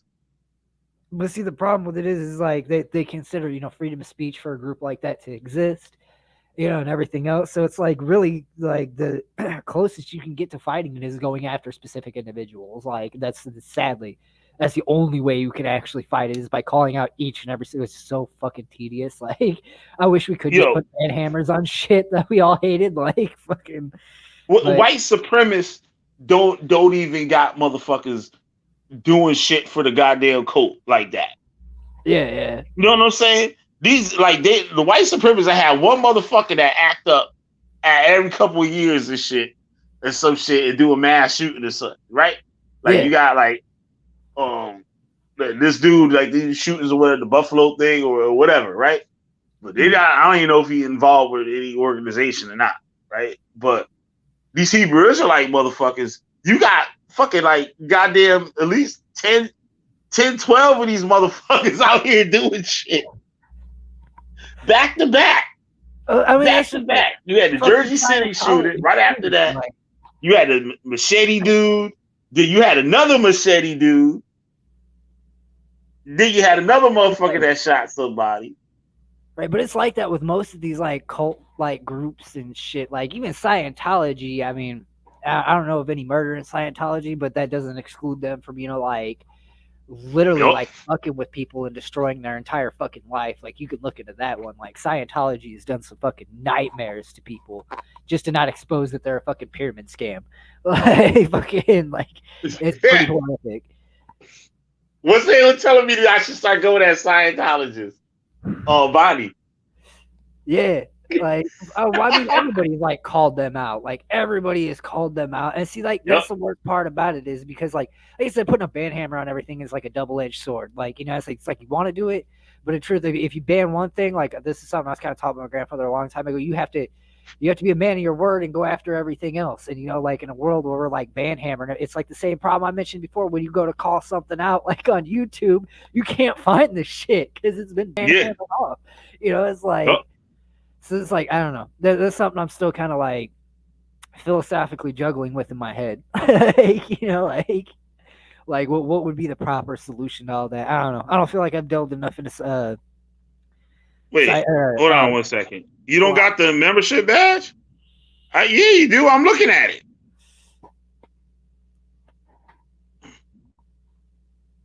Oh, okay. You see it now. It's like, where's my membership badge, motherfucker? Yeah, my bad. Like, anybody want to join the membership and stuff, you can hit the join button. Right. You'd be like Brainstorm with the cool badge. Like Alpha Draconian just brought this up here. Scientology just wants your money like the church and now the occult too. Like this is very true. There's been a lot of like what I used to get here called like charlatans by like individuals that I learn a little bit from and stuff like that. That seems to be like the main thing nowadays. Like it's a lot of people like Koetting just selling you fucking bullshit. Like, and it's like really surprised me. I'm like, the bar is set really selling straight up bullshit. Like Jesus, the bar is set really low here, guys. Like, fucking what the fuck? They making it up as they go along. They don't even have to have nothing all set up. They make it up as they go along. It's just it's like so it's like I catch a lot of this shit, like where people used to be more truthful before. Now they're making up stories of grandeur to you and like talking about, for $9.99 a month, you too can talk to big made up deity in the sky. Could possibly be a part of your mind, or we're not trying to find the answer to that. No. We just want it for our measly ends. Because that's what drove me to the occult is I wanted answers. Like I wanted answers more than anything. Like so, like, and I don't feel like I see that with like the Koetting creed. I see like I want things. Like that's what I see. Like I want things. Like I don't see like I want answers. I say I want things. Which is like a big determiner for me. Like that's something that usually most like when I hung out in witchcraft stores and stuff when I was younger, that's something like the people that own the stores would roll their eyes at you. If you walked in talking about cursing or destroying your enemies or getting even with them, like literally the people behind the counter would just like roll their fucking eyes at you. Like literally like okay, you're gonna be gone in like a month and on to something else. There was these little kids out in my neighborhood. They used to get jumped all the time, like coming from school. And like I guess they got tired of that bullshit, right? So I was at the library one day and I see this motherfucker. I'm like, the fuck y'all doing up in here and shit? I look at what he was reading. It was a book on like black magic and shit. He said, I'm tired of this shit. He said, I'm gonna get these motherfuckers now. I was like, oh shit. Right. I was like, oh shit. Like, I can get these southern bitches now. Right.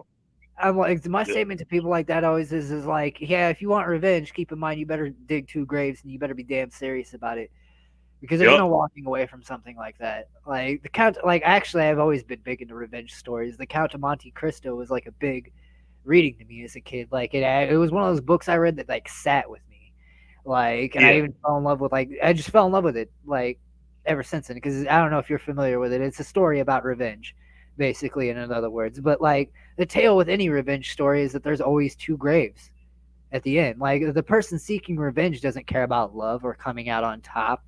They simply care about like their betrayal and ending the suffering. Like literally, like, like, do you really want to live a life of revenge? It's going to be very short, and you're going to be digging two graves, one for your enemy and one for yourself. Yep. Yep. So I told you about the nonprofit dude started to save animals from cars. What the fuck? So he was living in a car and he started a nonprofit to save animals.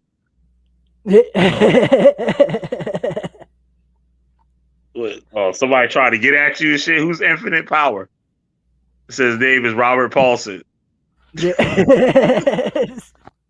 Hey, that I used to like that movie. I made a video about how I'm frustrated with it lately because like it used to have some pretty deep shit going on in it, but like I feel like people see things like that and they don't. We need a better education system. I feel like this wouldn't be a problem if we had a better education system. People would be able to see these clever little lines and things in art, and they wouldn't feel going the stupid route with it. You know, like it'd be inspiring in a different way. You know, like it wouldn't be inspiring as they were destroyed their fucking life. Yeah, like or made them act like assholes that we all have to deal with on a daily basis. You know, because people tend to just glamorize the fighting in that movie and not look at what the bigger point of what it's trying to say is, or the book in general. Like really, I feel like this should have made it more akin to the book because it would have been a far more deeper point. Like people wouldn't be so quick to stick to like Tyler Durden or see him as this like heroic character, you know, because the movie portrays him as that. The movie portrays him as, you know, hey, I'm liberating everybody. The book puts him as he wants a pre-agrarian society. The term for that basically means like King Tut shit. So in other words, like I'm in the center of it and you worship me. Cult shit, basically. In other words, like Tyler Durden, Tyler Durden in the original books was a cult leader. Like that's what he was. He was a cult leader. Yep. Project Mayhem was all about following him and dying for him. Like it wasn't about some greater cause or something of the sort. Like that's where the movie interpreted and changed it. You know, like Tyler was about himself in the book. And perfection. He had this big statement about perfection because there's a scene or a part in the book where the main character who can't sleep first meets Tyler, and he's putting sticks in a certain position on the beach, and he explains that when it hits a certain point, that it will project a perfect human hand upon the sand, but only for a moment. And then he goes into this explanation about how perfection, you know, takes you put so much work in and you get that moment of perfection, and that moment of perfection is worth it. In my philosophical view, that moment of perfection is never worth it because nothing in human existence has ever been perfect. Nope, sure ain't. Sure ain't. The house around you and all the level angles and everything else like that on a tiny metric scale, they're completely uneven and full of wrinkles and holes. Like, so you will never have perfection as much as you try to attain it. Like, when I was doing the CNC machining and shit, you dealing with stuff like, oh, this is fucking like the tolerances and stuff. Like you can't see that shit with the physical eye. Yeah. Like something to look perfect, but that should be hell no. That shit ain't perfect. That shit's fucked up. It's not perfect for what is going on. Like, you know what I mean? Yeah. It might look perfect. You put it on a helicopter, airplane, that shit gonna crash. Yeah, exactly. And even then, all that shit that's like perfectively measured out, it's only measured out perfectively to a certain extent. If you go in even finer than that, it's off somewhere. That's just the nature of material. Like literally, that is just the nature of material. Yeah, they'll tell me like this new job I'm trying to get. Like they say, yo, our tolerance is in the tens of thousands. I'm like, God damn. I'm like, that's a tight ass motherfucking shit right there. That's like 0.0. What is that? That's 0.00000. Yeah. Like that's that's crazy. So like, yeah, that's just no joke. Yeah, like you said, like nothing's perfect. You get that motherfucker, depending on what it's for. See, that's like to me, like when I read the book, man, that's where like Tyler to me stood out first as a villain. Like when I reanalyzed the entire book, like that's where he first stood out to me as a villain, because that's something a villain will try to strive for, is perfection. You know, like, and such is not achievable. Such has never been achievable. Like, it's same thing. Dionysus said, "What's the name of the book?" Oh, Fight Club. That's if you read the book version of Fight Club, it's radically different from the movie. But of course, I heard that. A lot of books have always been like that, though. Like whenever you're interpreting a book into a Hollywood film, there's always going to be the element of people don't want to, just experience the book in film. There has to be something unique or different about it that makes it your own creative piece of art. Like I used to never Fear and Loathing. Yeah, they said that was totally different from the movie. Yeah, and it's because the person producing the movie is trying to say a different point. They might be inspired by the book, but they're trying to say a different point. It's like Jojo Rabbit too. Like if you know anything about Jojo Rabbit, I just actually got a chance to watch that movie. I was so sick of people trying to get me to watch it. I actually watched it and I fell in love with it. Like Who the hell is Jojo Rabbit? Okay, so it was this movie that came out a while back that was a little controversial, and it was about this kid that was being raised, like in 1940s Nazi Germany. He's being raised as, I forgot what they call it, like the technical German name for it, but there was like a Nazi Boy Scouts, and they basically had trained these kids to be future soldiers and shit, which was like part of the SS, and it takes place with this kid being a part of it, and he doesn't know that his mother is a secret like resistance helper and shit like that, and they have like a Jew in their attic. And basically, he goes from being like Hitler Youth, and he stumbles across this girl in the attic, and they end up forming a friendship over time, and it leads him away from this stuff. And by the end of the movie, the war has ended and stuff like that, and she comes out of the attic, and it's a much more positive ending than the book. I haven't read the book, but the book is much darker, which is called Changing Skies. It's basically the same thing. The kid goes through the whole SS Holocaust thing, but he lies to this Jewish woman for years and starts like a sexual relationship with her, and she still thinks that like Nazi Germany is around, and then he eventually breaks and lets her know like they've been gone for years. And the book ends on a very dark note, like a really dark note from my understanding. I have yet to go through and read it, but like the film itself was completely different, but it was beautiful in its own right, because it was completely satirical of Nazis. Like if you know anything about the history of Nazis, it did a great job at poking fun at them. Like it really did. Like it was on the nose with the political ideology, like on the nose. But it's a really funny movie actually. But like if you look at that movie and the book Changing Skies, two radically different endings, a lot of changes between them. But it's like by the end you have two different pieces of art really. Like, and Jojo Rabbit was influenced by this book, but it didn't regurgitate it. It created it in its own way. And that's what a lot of film usually does. Okay. Somebody said, have you heard of the smiley face killers? I haven't. Smiley face killers. What the hell's the smiley face killers? I feel like that sounds familiar. I want to look that up. I know the clown. Whatever happened with the clown killer dude? Like the dude that would be the clown suit and be popping up our motherfuckers? That was Wayne Gacy. Wayne Gacy was a children's clown on his spare time and shit. He was real fucked up situation. I studied a little bit about him. Like that's like a different situation. Like his killing was motivated from like shit I could have fell into, like because I went through severe like extreme forms of physical child abuse and shit. And this tends to be a thing with people. Like if you don't get help with that, like it tends to get like one of my favorite punk rock artist, Gigi Allin, was a victim of this shit.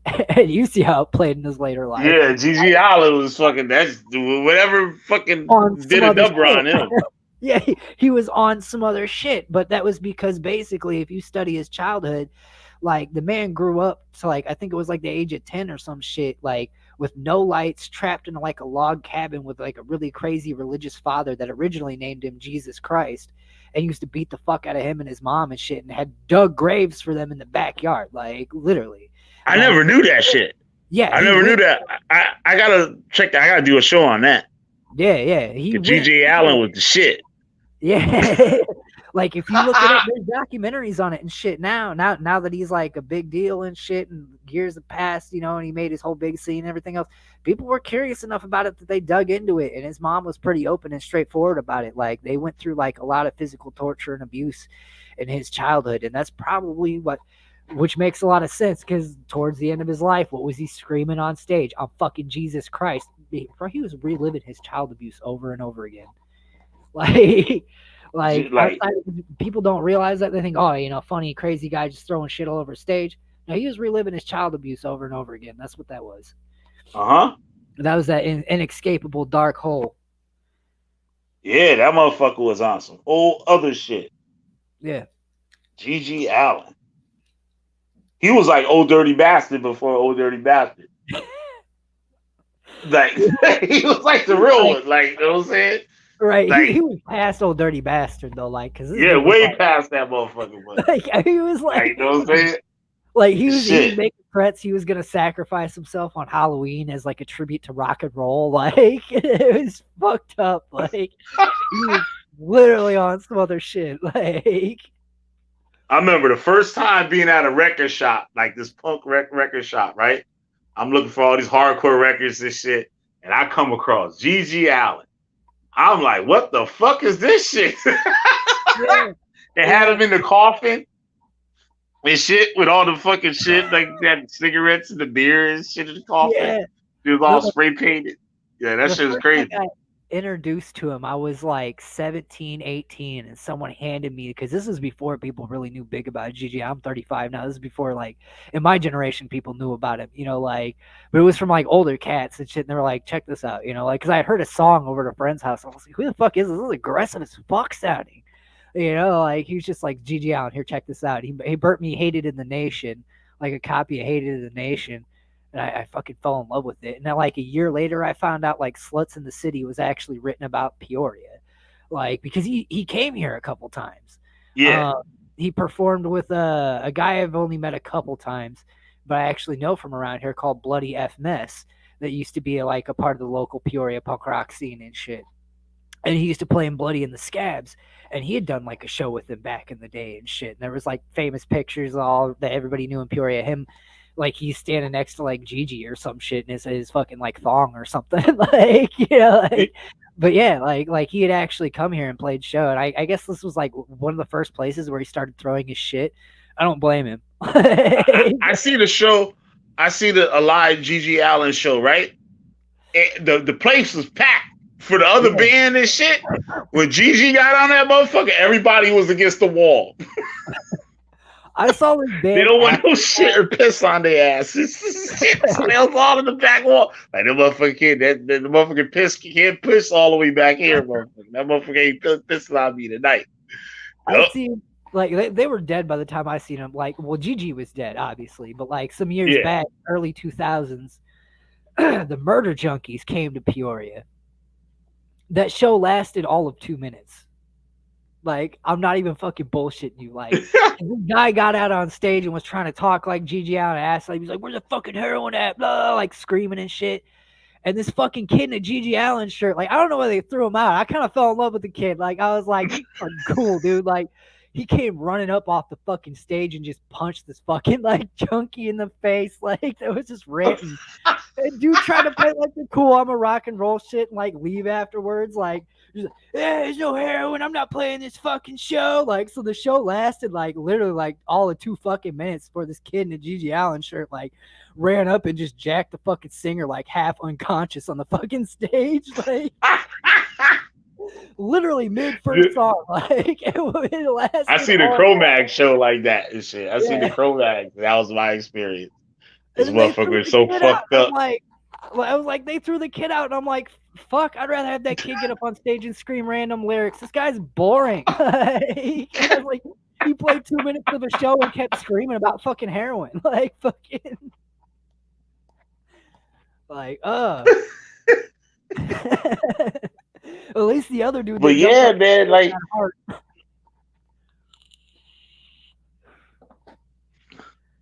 yeah, but you don't know, man. Like, stuff like that, like we said, like, these people have experienced all types of crazy shit in their lives, and this internet shit is giving them some kind of outlet to, like, express that shit like in ways that they can't express it to like people within their reality, like, you know what I mean, within the real world.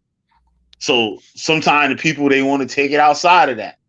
Like you talking to somebody, you thinking this is some chick or some shit, right? And fucking like, like you said, it'd be some big fat dude and shit eating candy bars and Burger King. And you just spent 3 years of your life and shit cash apping this motherfucker. Looking like a real life Quasimodo and shit. Like, yup. And you think you got Sarah B and shit, the fucking satanic chick. You know what I'm saying? This comment right here, this monkeypox comment, I'm curious about this. I don't even know what the fuck is monkeypox. Yo, the monkeypox, yo. I have not heard of this shit. Yo, I said for the other one, I ain't gonna say it because I think they still wilding out on motherfuckers over that shit. But I'm not fucking. I think only black people gonna be getting monkeypox.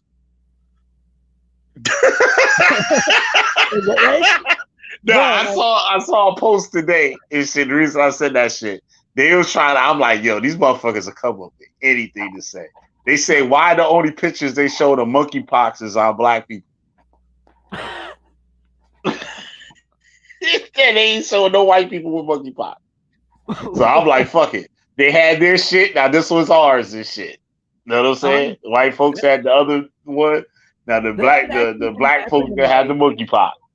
Well, from my understanding, that shit can actually happen in biology, like because there's like shit like sickle cell anemia and shit, and like shit like that, like it's real fucked up. Like, yup, it's like monkeypox. Like viruses can work like that. They can just target like one biology of like one race, like literally, like just boom, like.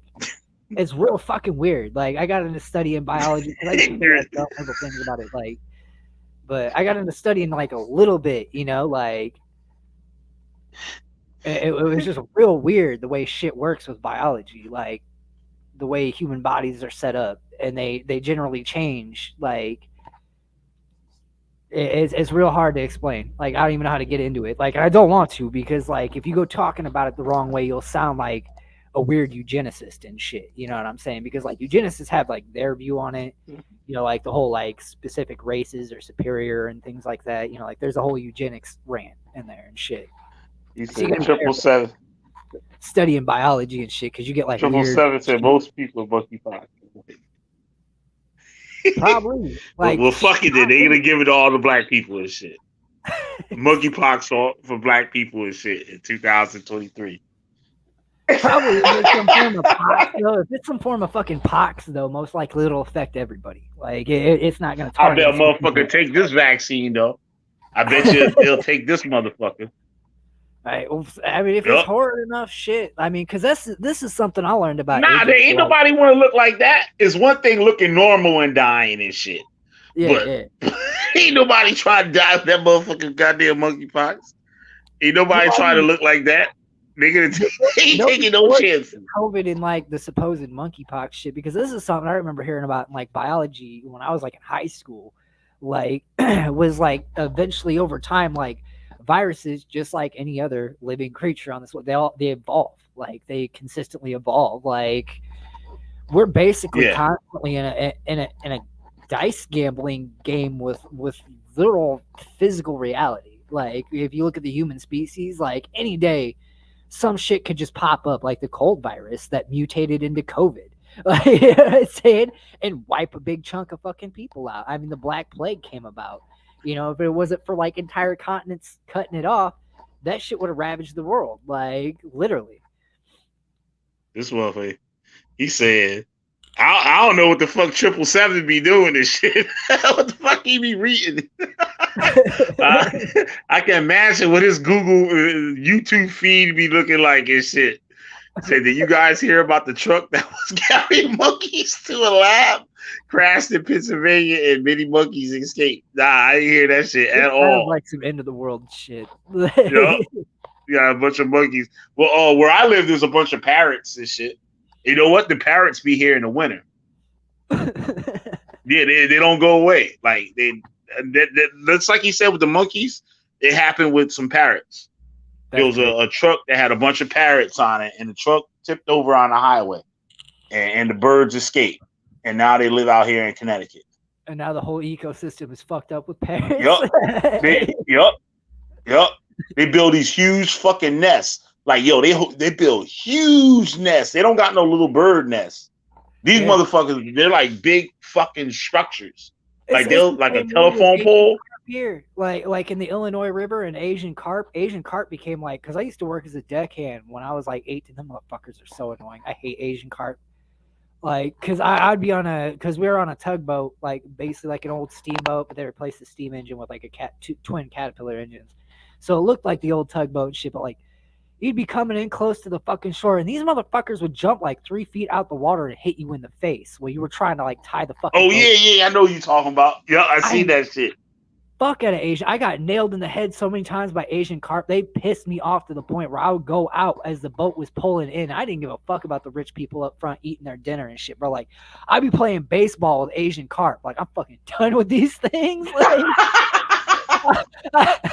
because I'd have to go in the front of the boat and tie up the dock. So, like, these fucking fish would be jumping out the. I got sick of it. I started picking up a lead pipe, going out to the front of the boat. Like, captain didn't even stop me. And they come flailing up out the water. I say, bink, and slap that shit back into the water. I was a bloody mess when I walked off the boat. Like, because they bleed when they hit the fucking deck. Like, so, like, I'd be walking back, getting past all these rich people eating, like, $50 fucking plates of dinner, or like whatever. They'd play like $50 a plate in that motherfucker. Like, it'd be all nice and shit. Walking through a whole group of rich people just covered in carp blood. Like, fucking, like, they looked at me so disturbed every time I came in from that boat. It was great. Yep. 777 said. But Alpha said, my friend called some people in the cult a bunch of monkeys. Said triple threat. Said Bill Gates said in 2021 that the new pandemic will be caused by something similar to smallpox, and now we have monkeypox. But I remember, like, fucking when people got chicken pox and shit. I got that motherfucker before. That chicken pox was a motherfucker. So I can imagine the monkeypox. I was no part of that shit. I had the chicken pox. That was enough. That was enough for me, yo. That's a life experience right there. The chicken pox, shit. Talk about itchy and shit, man. Shit. You ever had that shit? You might be too young to have had that shit, because I don't think people have it now. I was real young. I got it when I was real young. Yup. Because I haven't heard of nobody ever having that shit in a long time. Yeah. I haven't heard of nobody getting chicken pox. I haven't heard of that shit in fucking ages either. Like, yup. But kids was getting that shit when I was in elementary school. Kids was getting that shit. The measles, the mumps. Like, I remember when I was a kid, it was average to get it. Like, if you didn't get it, it was said that you would get it when you get older, and it would make you severely sick. Like, it was better to catch it when you were young. Like, yeah. Because that's what I was. Yeah, that shit no joke, man. Yeah, if you motherfucker, you had all that calamine lotion and shit on your ass and shit. Fucking looking like a big pink motherfucker. I don't know what and shit. With all that calamine lotion and shit. That shit trying to dry those motherfuckers up. Your ass up all night, motherfucker. Itching and shit. The whole goddamn night. That shit was a motherfucker. Woo! That shit got me fucked up now. Let me stop talking about it. Feel like I'm gonna get that motherfucker shit. Damn. But Fort Dearest, like 10 minutes away from me. I got the chicken pox in high school. Yeah, right, Alpha? That shit's a motherfucker. I don't wish that shit on nobody ass and shit. That ain't Junior Nasty. Nah, fuck that. I wish that shit on Junior Nasty. Fuck that shit. I wish that shit on that motherfucker. You get that shit. Along with his urticaria. I used to have to pick that shit up once a month because, like, poison ivy is pretty common around here. Like, I used to bump into that shit in the woods all the time as a fucking kid. So, like, yo, they say black people can't get poison ivy. Man, you ever heard that shit? I've never heard that shit, but if so, I never got that shit before, and I've been in shit that fucking people say was poison ivy. I've been all up in that motherfucker.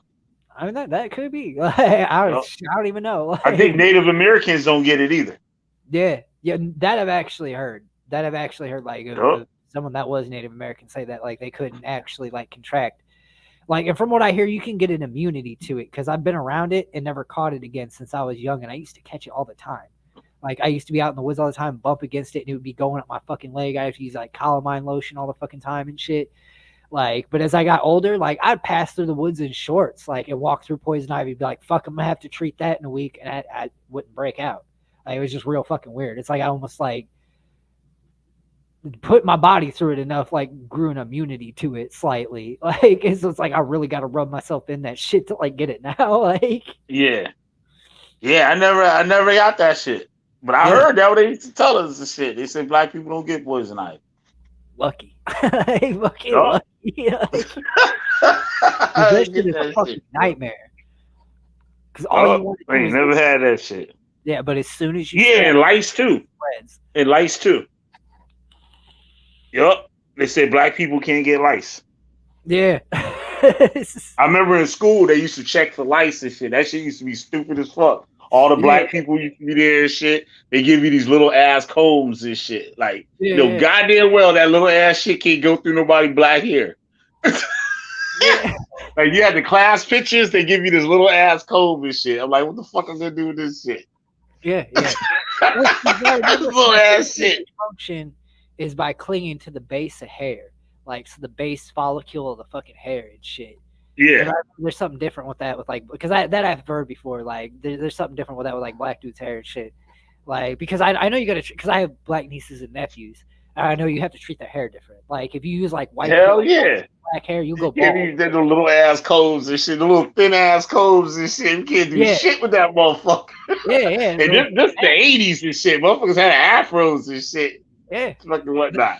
You can't do that with that shit. Like, if you try to use like a white person's hairbrush and a black person's hair, I've seen it before. It'll just snap. Like it'll just break. Hell yeah, like a motherfucker. Yeah. And we're all the black kids in class. We used to be looking. They used to give us the thing. I'm like, these motherfuckers in here trying to be funny. Yeah. Giving and passing out these motherfucking codes to us and shit. We looking at each other. We just looking at each other and shit. Like, why the fuck they give us this motherfucking shit? Yeah. And my nieces, like that's all. Like I learned about that like real young, going over to my sisters and shit. Like she's always doing their hair, always treating it, always having to use like specific treatments. Yup. There be all types of bullshit they be putting black people put in their hair. You could literally set fire to the bathroom and explode the house with how many hair can be. Yup. I'm not even fucking playing. I'm not even fucking playing. Like. Yup. Yeah, that's how that shit was. Yeah, they used to give us a motherfucking little ass combs and shit. Right. What the fuck I'm gonna do with this shit? Like, and they like at braids had to be redone every so many days, or that shit would turn into a mess. Like, yeah. That shit was a lot of. That's when I ain't got dreads and shit. I was like, man, I ain't tired of all this bullshit. Too much shit be doing and shit. That's a big shit. I had a buddy in high school, like. I wouldn't say like we were real close, but we would talk in the hallways and shit. And he was a black dude with like dreads, and he used to get these pendants and put them in the end of them. And like he would come to me because he liked my style and shit, and he'd be like, "Bro, what pendants should I get next for my dreads?" And I'd help him pick them out, like because he'd get different metal pendants all the time. I'd help him pick them out, like sad story though. Like he ended up dying shortly after I got out of high school. He got shot over fucking weed, like a block away from where I was, like a street over, like. Some dude straight pulled him over and shot him over a fucking weed deal, bro. Like a fucking weed deal. Like it wasn't even crack ball. Like a literal dude took 7 bullets over a weed deal. I was like, what the fuck? Like, damn. That shit made me sad as fuck when I read about it the next. Because I wasn't there when it happened, but I was close by. I was literally at the liquor store down the street because he was from the same neighborhood as me. I was at the liquor store down the street when I heard crack, crack, crack, crack, crack, crack, crack. And I was just like, what the fuck? Like, and the people I was with were like, we ducked and we ran into the car, pulled out and just peeled off because I remember looking around. There's an old white dude running across the street, ducked the fuck down. Like, I just remember hearing those shots, just bam, bam, bam, bam, bam, like one right. Like, dude unloaded. Like, not a. I remember they killed my weed man and shit. Yeah, I was out early one morning. I was like, I'm about to go check the weed man before he go to work. Yeah. and shit. And son told me to go in the store. As I was going in the store, I heard the gunshots. And, you know, like shit, I ain't skip my beat. I'm like, shit, motherfuckers get shot every day, B. So I went in the store and started heading my way down to where the weed man at. And all of a sudden, I see the cop car pull up on the street and blocks the street. I'm like, oh, hell no. I ain't come all the way out this motherfucking shit. I can't even get down the goddamn motherfucking street to get my bud. I got to the corner. I looked down the street. And it was around his car and shit. They got him when he was coming in. He was warming his car up. He came outside to warm his car up, and they got him. He's sitting in his car. I was like, God damn. I was like, good thing I went in that motherfucking store and shit. Yeah. No, I would have been like motherfucking Zaid and shit. Yeah. Fucking around, do some shit you had no business doing. Right. No, I remember hearing about that shit the next day on the fucking block. I went over to like a party, like another friend's house and shit, and they were like, hey, because I don't even remember the dude's name now. Like, because I like, we like I said, we weren't like close friends or anything, but you know, I talked to him every day, and he was a cool dude. Like, you know, like, but man, I just remember that like they came to me and they're like, man, he got shot 7 times over fucking weed the other day, bro. I was like, weed? Like that was the first thing, like, because I remember people getting shot, you know what I'm saying, like in my city and shit, but like over fucking weed, like, come on, like, you usually hear about gunfights going on over coke or like fucking, you know, meth or some shit like that, you know, hard drugs, not fucking pot. Like, you know, you have the hippies trying to sell you pot, like fucking, you know what I'm saying, like fucking that shit fucked me up, like. But they tried to kill the other weed man the other day. The dude selling weed out of store and shit. So motherfucker went in there and tried to rob him. He ended up shooting the shit out that motherfucker. He had these pit bulls. The dude, I guess the dude had a mental issue. The guy, he came in to rob him or whatever and kill his dog. He done killed 2 other of his motherfucking dogs. So he came up in there, and I guess he tried to kill the dog, or the dog was fucking him up. And the weed man took out his gun and shot that motherfucker dead. And the news and shit, they didn't say, oh, the man got shot in his torso and then later died or whatever. Nah, they said the police reported that the man was shot to death. And like, he let him have it. Yeah, he let him have it. But it come to find out that dude that he killed was killing his dogs. Because a month or 2 before, he had the pictures of the dog, blood everywhere. Like, yeah. And then he had another one that he had hanging up in the store where they killed another one of his dogs. Yep. So that motherfucker ain't kill nobody else's dog now. So he dead to the motherfucker. Oh man. Yep. But I think they're gonna deport the weed man though. Right. Yeah, they didn't arrest him and shit. Dogs he got off killing in the first place. I mean, shit. The first night I ever spent in fucking county, like, I swear to God, like every other dude that came in was like, they fucking shot my dog. Like every other dude that came in was like, they fucking shot my dog. Like I don't know what the fuck it is with cops. And yeah, the cops don't play with that shit. They'll shoot the shit out your dog. They unload on it. Don't give a fuck. Fucking dog. Like they literally do. You don't even gotta be violent, bro. It could be a fucking chihuahua and they blow that motherfucker away. Like it's like not even fun. I was gonna say my ex had a big ass weed. Big ass weed plant growing in the house. Yo, you just get around them motherfuckers, don't know how to act and shit. You got this big ass shit in my house. You think this is the Amazon? Big ass weed plant. Yeah, that's just like, I think in October we'll be able to grow it. People will be able to grow it, but it's legal here now. They haven't started selling it in stores. Mind control. I'm curious of this one. This sounds a bit outdated. Weed is mine. Yo, the cult used to say that. We used to say that shit in the cult.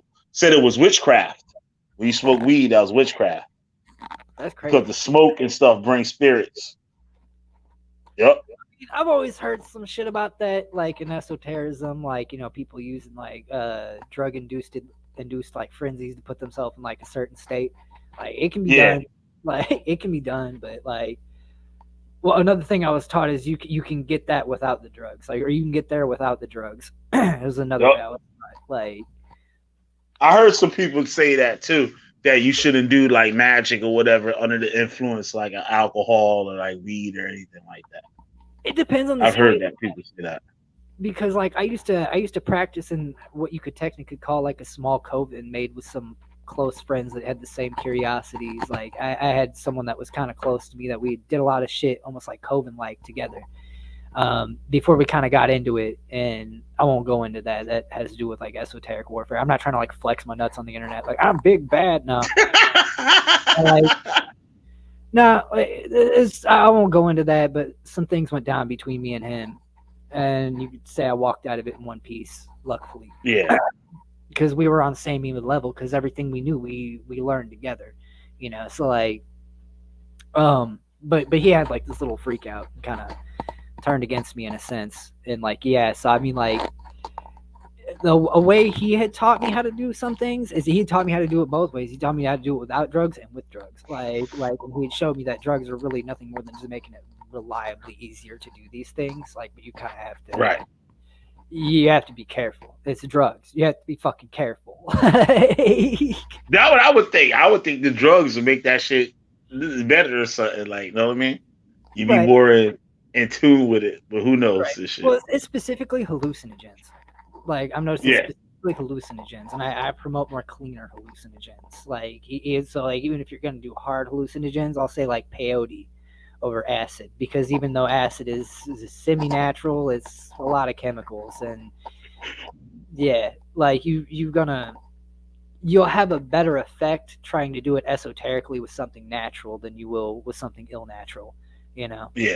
And even then, you want to be careful, because some people will tell you to do stupid shit like smoke woodworm or something.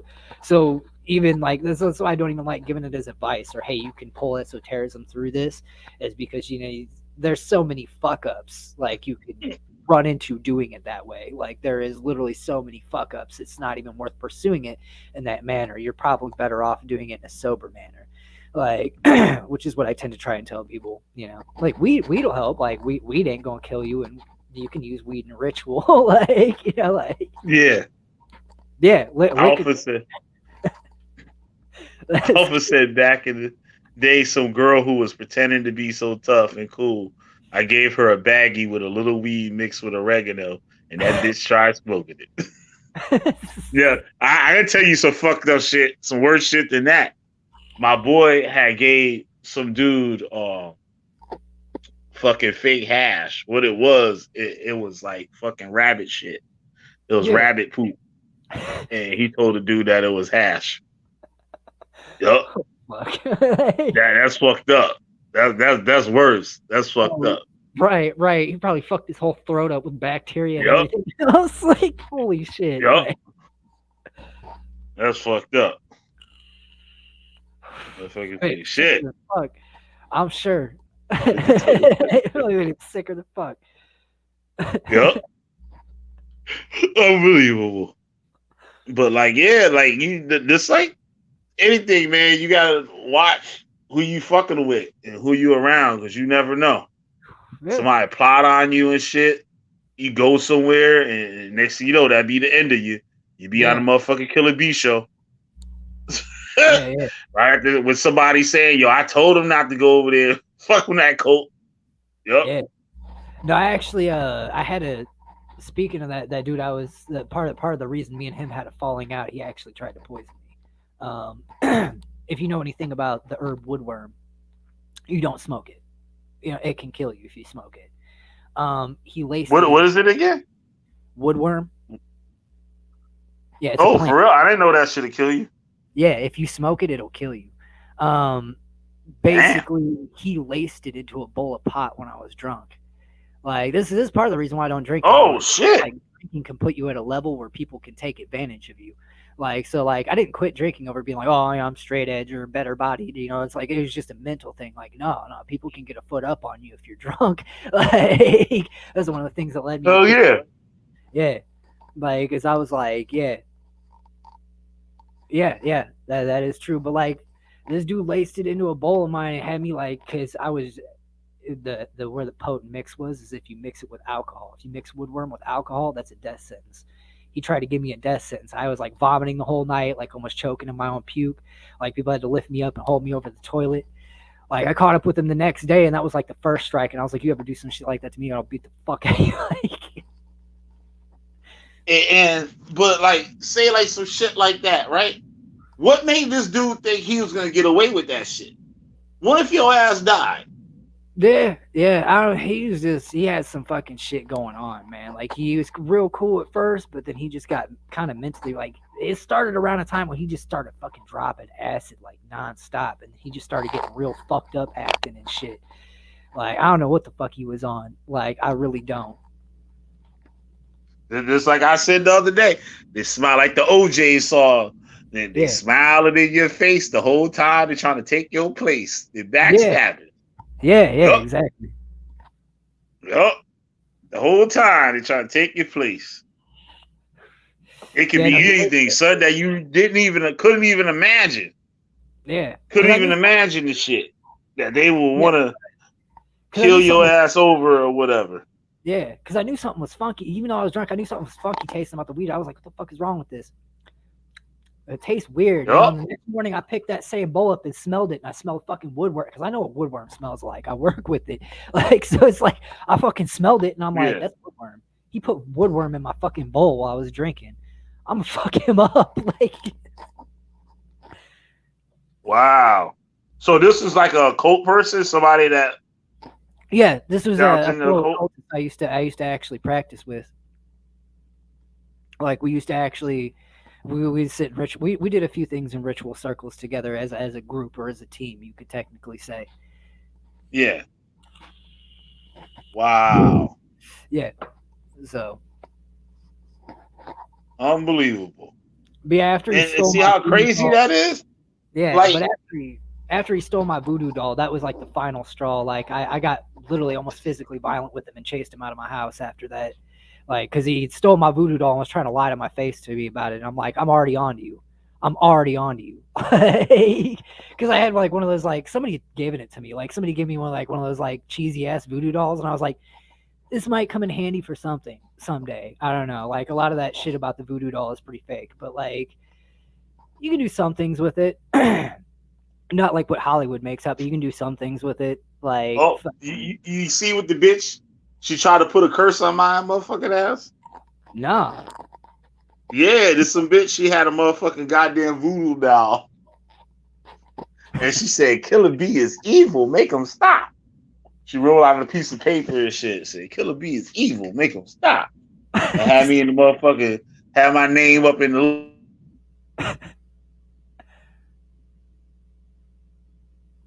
Wait, dude would have broke your leg like Crunchy. Bullshit. Yup. Because mad because she heard something she didn't want to hear. She got told about herself, so she mad, want to do something about it. No good ass bitch. Yup. And that'd be one of them and shit. The man want to do something to you. Yup. Stab you in the throat like they did old Zaid. Yup. No, like I said though, it's fucking the whole voodoo doll thing. Like that's give and take. Like a lot of people say that comes like from voodoo. Like from my understanding, it comes from Greek tradition. Like the whole doll thing comes from like Greek tradition. I think Nagy said that. Nagy said Greek or French, one of the two. But he said it's European. I think that's what he just said. He just said it was European. It's very European in origin. And them bitches be all the ancestors and all that fucking dumbass shit. Fucking that the ancestors they only. The first child's play when he broke the voodoo doctor. Yes. They think just because it's some black shit, they can just fuck around and just fuck with it. There ain't no consequence to nothing. Right. Yep. Which I mean, voodoo does have like some serious practices in it, like some serious legit. Yeah. Like like they can actually seriously do something. You know what I'm saying? But you've also got. It's like that comment earlier, like, a lot of shit in the, I think it was Alpha Draconian that said it. Like, yeah, there's a lot of the occult nowadays is about selling you fake bullshit. You know what I'm saying? So, like, you get a lot of that you have to weed through. Like, being in the cult and now trying to, like, study or get in deeper in this path or whatever, I got the red flag. Like I just be throwing red flags all day. I'm like, yo, I think that's some bullshit right there. Yeah. Or like I'll read some shit. I'm like, yo, that's the smoke screen right there and shit. Like they'll make it like so it's like some kind of. I don't think it's as complicated as people say. Like I know there's something to it or whatever, technique or whatever, but it's not. I don't think the reality of it is something I believe everybody possesses. I'm thinking. I'm not saying I know what I'm talking about or no shit. Not to cut you off. That's just what I think. Is there's a lot of pseudo-intellectualism and esotericism. Yeah. Like what I mean by that is like people that just try to act like they fucking know it all, and in truth, like there's how do I say this? It's caused specifically with like European forms of occultism, and you can kind of almost blame Crowley for this. They've kind of almost made it like very pseudo-intellectual, like big words, big phrases. You got to be brainy in college level to understand the occult. And even though we had a falling out, the person I used to be in a group with, like when we were shooting ideas back and forth at each other, me and him both came to a very serious conclusion. And that's when this was first performed in ancient societies, people didn't know how to read. They didn't know how to write. This was all performed from emotion. Like, so in truth, you don't even have to know how to read to perform the occult. Like people telling you, oh, he's illiterate. He could possibly do that. He know how to do that because he's illiterate or something of the sort. No, it's all about emotion. It's a spiritual experience, not an educational one. It's not like a college. Like there's people that I was watching Haitian Bokor Leonard. I was watching him a while ago, and he said something about one of his relatives. They didn't know how to read or write, but they knew how to practice the arts. It's because it was passed on through word of mouth. And in some ancient cultures, this is like this. Like Norse, for example, a lot of Nords passed everything on through word of mouth. Like, so I mean, a lot of their magic traditions and shit were all taught through word of mouth. They weren't written down, so it's really finding what works for you, like more than anything. Yo, they fucking crazy in the chat. 777 says, seriously, I had to exercise a demon out my phone. I don't know how. And it knew what I was thinking, and then the phone started talking to me. Well, goddamn. It's so scary. YT Street say you can turn off. This says you can turn. I gotta go to stay so I can read it. So you can turn off Siri in the settings. Not Siri. She said Alexa.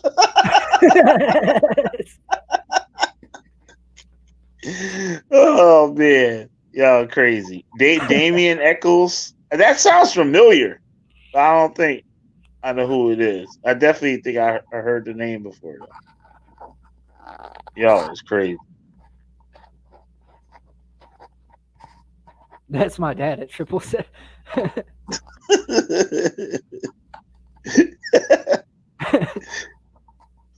Is it scary right there? That'd be crazy. Shit. Right. If it is, I'm closing up the stream. This stream getting too crazy for me and shit. I agree. Emotional and direct that. Yeah, that's just crazy. What's up, Nicozy? I got your thank you. I thanked you at the beginning of this video, but you got your own thank you video coming in the morning. I just haven't uploaded it yet. Thank you for joining the subscribers list. I mean the supporters list. But yeah, man, shit. What about Damien Eccles? Y'all is crazy, man. He said, there's demons in my goddamn phone, motherfucker. Yo, what else, Shaviab? I see you up in here. It's probably not demons. It's probably just the CIA. Like, literally. Oh, that's a go-to, too, that a lot of cult leaders will use. They'll say, oh, the CIA, they're watching me. Or the FBI is watching me and shit. And you know what it does, too? It lets him recognize what members are down for him. Like, too. Because they'll be like, yeah, FBI, fuck them. and whatever and shit. Yo, I'm riding with you and shit. And like, you know what I mean? Yeah. So you get to see who the crazy people that might kill for you, the crazy people that might do some other shit or hide you or something, keep you out of harm's way, or watch the other members. You can find them broken souls that cling to you is what you can find. Yep. You can find all them broken souls that you can manipulate and get to cling to you. That's basically what you're doing. It's like test phrases. Check that out. What's the name supposed to be? I don't know her real name, but it's Wild Style Vlogs. I've heard that name. Yeah, she one of your viewers. Yeah. I've checked her channel out. I'm pretty sure. Yep, because I saw her on your channel. That's how I first saw her. So then I checked out her channel. I was like, yo, this shit funny as hell. She be having to she be vacuuming and shit. Yeah. She vacuuming the demons up. That shit be having me rolling. But she said she wanted to come on and do a video with me. She said she was in the blood over intent cult. Have you ever heard of that? No, this is new. All right. It's all over the internet. It's all over YouTube. It's called Blood Over Intent. Okay. And it's, if you can do it, if you can look it up, you play that shit in the screen share. It's this crazy dude. I used him to fuck up Judah Nasty and shit, right? Back in the beginning. Because he was talking about that damn cube, right? You know, that Saturn cube thing? Ooh, wow. Yeah, no, I'm already seeing this. Like, it's cutting yourself for power. And they all say the same thing. He said, I want to bring heaven on earth and blah, blah, blah, blah, blah, blah, blah, blah, blah. And you cut your hand, a finger or whatever, and you bleed out on the motherfucking paper. All right. And if enough people do it, it will bring heaven on earth. Oof. That's a lie. That's a lie. Yep. Play one of them. So, like, I don't know about that stupid doofy looking motherfucker, but maybe. He looks like a dude that cuts himself.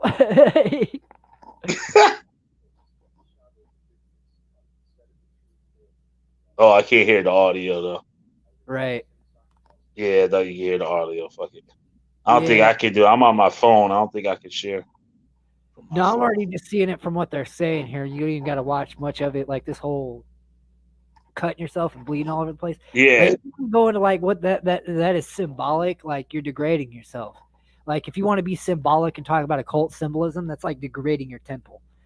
they say you should never put your blood on no shit any goddamn way. That's what I heard. Yeah. Your blood is your own. Like the only thing I know is like if you really hate somebody that much, you want like a speck of their blood or like their hair or like something like that. But like that's if you're like really trying to get back for something they did like horrid to you. You know what I'm saying? Like fucking that's you don't go cutting yourself. That's oof. But the people, like, he got so many all types of walks of life doing it. Yo, I saw one the other day where they had a dude and he had his little daughter doing it. Like a little girl, like a little 6-7-year-old girl. Oh, child services better get the fuck involved quickly. Yep. Cut her finger and stuff and put it on the paper. Yeah, no, that's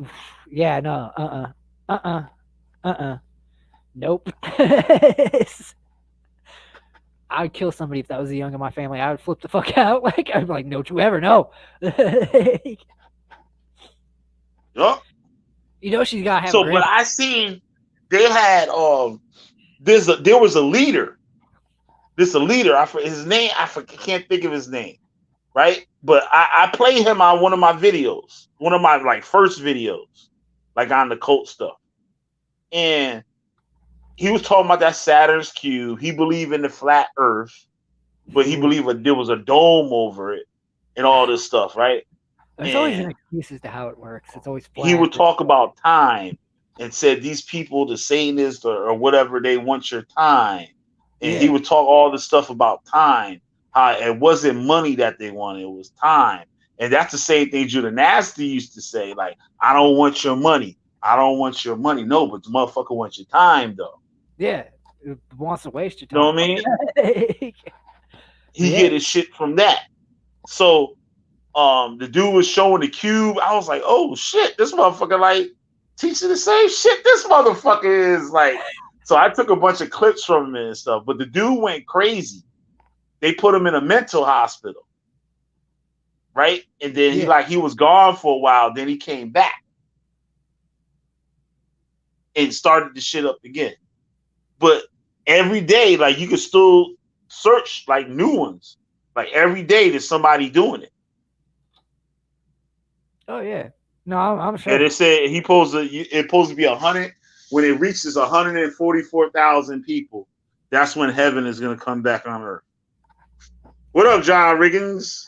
John Riggins. You know, just for that, I'm gonna wait till the some odd thousandth person does it, and I'm gonna be like, failed. You failed. Like at their leader. Yep.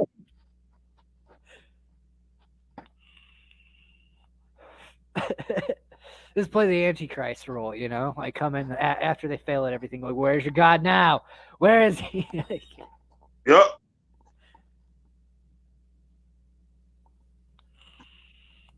Oof. That's just, I don't know where people get ideas like that though. Like that's just an excuse for like depressional cutting. Like that's really what that is. It's like I'm depressed and want to cut myself. I'm just making excuses for it now, so I'm gonna join this fucking cult. Like instead of going and help, like what I really need, like because that's some serious shit. Like I've met people that used to have problems with that and stuff, and it's actually really depressing. Like when someone really does like have like legitimate problems with that, because they won't tell you. They just wear long sleeves all the time and shit. And you'll actually almost, like, really have to like beat it out of them to get them help and shit. You know what I'm saying? Like that shit can be real serious. I met a girl a long time ago that actually like she had to wear long sleeves all the time because she had just had cutting problems, had to go through counseling multiple times, and like if she pulled her shirt up, and she wasn't like into the whole like trying to do it for attention or like, you know, I'm doing this because I'm goth or something like that. No. Like it wasn't like one of them. It was legit. Like she didn't tell anybody, looked like normal average person, but she pulled her sleeves up. It looked like someone took a weed whacker to her arm. Like, and it used to make me almost cry looking at it. Like I was just like, Jesus. They used to break my heart. Yeah, I knew some girls, they used to do that shit too. Yeah. Yep. That shit do look crazy. Yep. Yeah, that's just sad. It breaks my heart more than anything. It breaks my heart, like, because it's like, to do that, you have to really want to leave. Like, you have to really not want to be around shit going on. Yeah. Around, like, you know. So that shit. A dude that I used to skateboard with, he used to do that shit. Yeah. Yep, he had a school bus and his arms is like he would be cutting himself on the bus. Yeah, that's oof, man. Yeah, that cutting shit is crazy.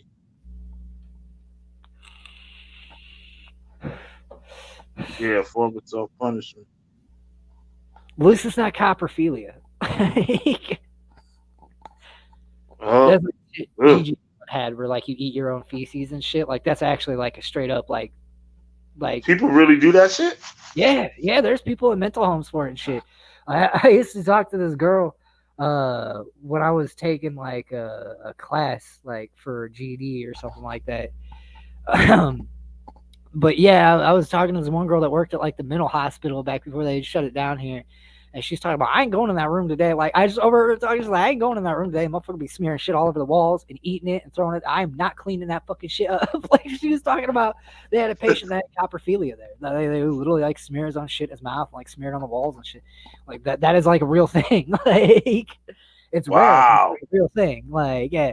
It's most likely what Gigi Allin had. Like, most likely Gigi Allin had coprophilia or suffered from coprophilia. Yeah, Gigi Allin was wild for that shit. Motherfucker be slinging shit at people. Yeah. I can just imagine being at that show, yo. Just imagine being at that show. Like, this motherfucker slinging his shit at motherfuckers. Oh, hell no. We out of here. I tell people this all the time. I was like, I'd love to Punk rock. I ain't that goddamn punk rock. I would not be in the. That's the one show I would not be in the front of. I would not fight my way to. Yeah, I told you when I saw the live concert, everybody was in the back. Bro, like there was a big button. There was nobody in front of the stage. Nobody. Everybody was like at the back door.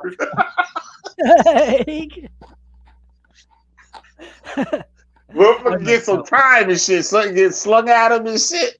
Yeah. And I think he was faking shit too. I think he was like psyching motherfuckers up, like he was on stage, like he about to do something. And he'll run like, and everybody gets scared and shit, and he wouldn't do anything. He just had motherfuckers just scared. He openly said it in like interviews and shit. What he would do is he would take laxatives before he hit stage. So like he would just be having fucking diarrhea on stage and like throwing it, like fucking literally. Yeah, that shit crazy. Yeah, which is so funny because if you listen to like his earlier music before he started doing that, like he was a little playing with your poop, scary. And had some like edgy lyrics and shit, but he was like way more composed. Like he sounded closer to like really aggressive like glam rock. And then like his later shit, it's like Sluts in the City where he's just like eating the microphone and like screaming in anguish. Like, but then like listen to the song like 1980s rock and roll and it sounds like something Def Leppard would do. Like you're like, what? Through a fucking loop, like.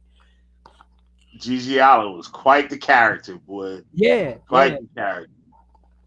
For real. Like, for real. Like, he had some serious... Like they did... They was doing him like they did... What's the black dude? Reggie... Reno Lewis... What's his name? You know who I'm talking about. Fucking... the black retarded dude that was the punk band. Oh, Wesley fucking... He's a retarded black dude. Yeah, he used to have the big constant bruise on his head because you would have like Yeah. He had the big lump on his head.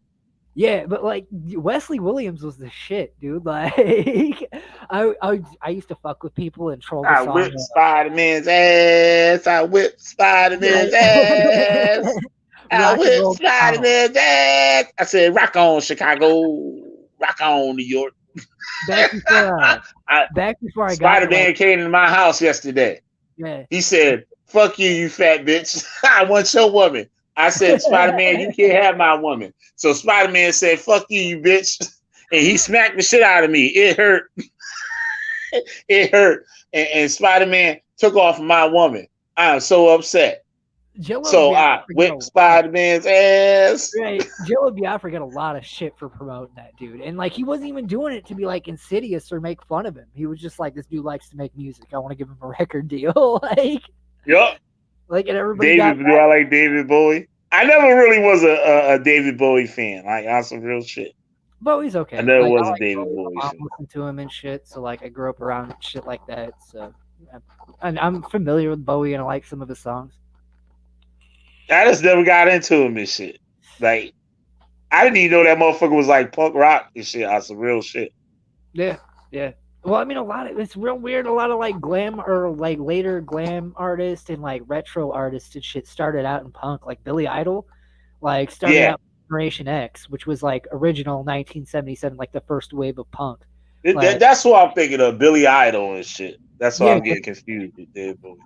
Billy Idol. Crack overdoses, it was insanity. Yep. I ended up looking into that shit. That man had way too many crack overdoses, like literally. Yep. Like it was fucked up. Like, yeah, that shit crazy. They was getting high as fuck back then. Yeah, like I think his first crack overdose was like in fucking Generation X, like where he had a coke overdose. So like and that like when he was first in that band or some shit, like which was like you get a coke overdose. You did a lot of motherfucking cocaine and shit. Yeah, that's a lot of motherfucking cocaine your ass did. Yeah, more than you were supposed to do. Yep. Genesis P. Orridge. Who's that? Genesis P. Orridge. What a name. Shit, seen Bowie in 2004. He looked really good for his age. Blondie started in punk too. There's like Blondie. Which one that said "Rock the Cradle of Love"? Ain't that David Bowie or that's Billy Idol? No, that's Billy Idol. Or neither. Yeah, or maybe I don't know. Who did that shit? Rock the Cradle of Love. I thought that was fucking David Bowie. It might have been. I don't know. Like I said, like I just got more into like just Generation X, like some Billy Idol. It was Billy Idol. Scary, like she said, Billy Idol. Right. To me, Generation X was the Billy Idol I liked because that was, I mean, being into punk music when I was younger and looking for like older punk bands and shit. Like that was one of the first bands I came across was Generation X, and they were fucking hype. I didn't like the motherfuckers that's on TV. Right. I felt that you lost all your whole punk card had to be revoked as soon as your ass go on TV. Yeah, yeah. Like you on MTV, like you not punk no more. Yeah, that's always just kind of. That's how I used to look at that shit. Yeah, pretty much. Because, well, I mean, like I would listen to you. You a rap group on MTV. I'll listen to you. I might buy your album. A metal band or some bullshit like that. Yeah, we cool. But if you a punk or hardcore band and you go to take your ass up on MTV, I'm not fucking with you no more. It was always rejection. I'm not listening to your shit. None of that shit. Right. It was always in rejection of it. Like, I mean, because I get a little inspired by the band Crass a little bit. Like, I didn't like them when I was younger because I was into the whole, like, well, I evolved over time. Like, when I first started into punk, I was more into that, like, dumbass, like, you're probably slightly familiar with the more right-wing side to punk. Yep. The more conservative side to punk. I used to be kind of, like, big into that when I was younger. So, like, when I first heard Crass, like lyrically, I didn't click with them, like, because I evolved into an anarchist. I used to actually be a conservative. But like basically, like it took me a while for their music to like, because I never gave much of a listen or try, you know what I'm saying? But like after I really like sat down and listened to their lyrics when I was kind of just fed up with them politics in general, like it spoke to me like on a real deep level, like the shit he was saying in his fucking music. But like, if you look at the way they started, like they're a perfect example of like early punk rock because they started literally, they didn't even have consistent band members. Crass started with Steve Ignorant. I'm pretty sure it was Steve Ignorant standing on a corner with a guitar and just like inviting people to come up and play random noise with him. Like they didn't even know how to play their instruments or even tune them. They would just make random noise and express themselves in lyrics. And this formed the band Crass. Like if you listen to 90% of Crass's music, none of their guitars are in tune, but they're still making a consistent song with it. Like it's really insane. Like, and you can't mimic it or re-replicate it. It's true expression in its own. Like, because you can't tune your guitar in the awkward tune that they probably had it back in 1977 when they just randomly walked up into a room and expressed themselves in lyrical noise that actually sounded somewhat consistent in like music. Like, yeah, it's really interesting actually. Because like that was all done without a knowledge of music. Who did the Cherry song? I want to say I know what you talk about, but I don't. Well, they did a few big songs. Like the big one that everybody knows from Crass is God, what's that? I know Do They Owe Us a Living is a big one. No, she talking about a female punk band that did a song, I guess, called Cherry. I know who she's talking about, but I can't remember the name because they became a fucking new wave band later in the 80s. It's a female vocalist. She's real big. She used to play alongside Blondie and shit. What the fuck is her name? Oh, what the fuck is their name? It's one of the original big movers and shakers in 1970. I can't think of it off the top of my head right now, but it's one of the original movers and shakers of punk rock music. Like, it is a female group. Oh, she said she found or maybe it's not Cherry Bomb. I'm thinking of. Yep, the Runaways. Yeah, Runaways. Yeah, no, that was later. I heard the band I'm thinking of had a chick with like dreads in it. And it was from like 1977, and they started out like as punk, and then they evolved into like new wave. But like it was an all. Did they have a song called "The Runaways"? What was that song they used to say? "The Runaways," some shit like that. There probably back in the day. Like I got bored one day and looked up every single punk song that was like of like a certain name with like another. Like if you look up just obscure punk songs, like the fucking you'll find like 50 like punk songs named like the same name. Like you'll even find punk bands that have the same fucking name. Like Last Year's Youth, there's like 2 or 3 different bands named Last Year's Youth, and then songs named Last Year's Youth. Like, because one of my favorite like underground punk bands is an England band that came out with only like just a couple records, and they were just like really garage sounding and very poor equipment, but they were called like Last Year's Youth. And like half the time when I try to fucking find their music on YouTube, I end up finding the song from Menace, Last Year's Youth, like, which was a song from Menace, like, you know, but I'm trying to find the band Last Year's Youth. I'm like, fuck, like, because it was just a punk rock Jett for the 77 generation. Joan Jett was a bad bitch back in the day. Yeah, Joan Jett and the Runaways. Yeah. Screeching Weasels were pretty cool too. Screeching Weasels got a lot of flack because Ben Weasel punched that girl on stage, but I'm not gonna lie, I love the Screeching Weasels. Like, yeah, so he got a lot of flack. It was some years back. He got a lot of flack over it, and even the band like dropped him for like a bit, like Ben Weasel, because like some girl came up on stage and called him a poser and said he was like pop punk or some shit like that. That was she supposed to do and shit. Right. Yeah, call these motherfuckers out. Like, these were like the OGs that started that sound. Like that popish punk sound. Like they started it like in the early 80s and shit. They started doing that. Like, and she just walked up on stage calling him like fake or something like that. I guess he just leveled this chick out. Like he just like fucking like there's no video of it or anything, but I remember reading about it. Like he just like straight as soon as she's like, you're fake and all this other, he just leveled her out like out of anger. Like I was like, damn, like. But he gotten kicked out of the band for it and everything for like a short period of time. Do I like Linkin Park? Nah, not really. No. Like it was cool and shit, but that wasn't like that was like the sellout shit that I was like talking about. Like like your ass take your ass up on MTV and some bullshit. Oh hell no.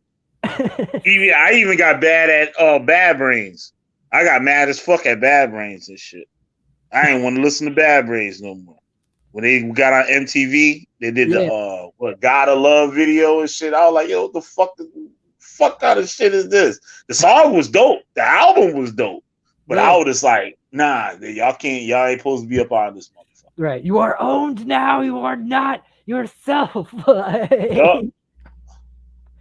And they even said, I think HR left Bad Brains after that or some shit.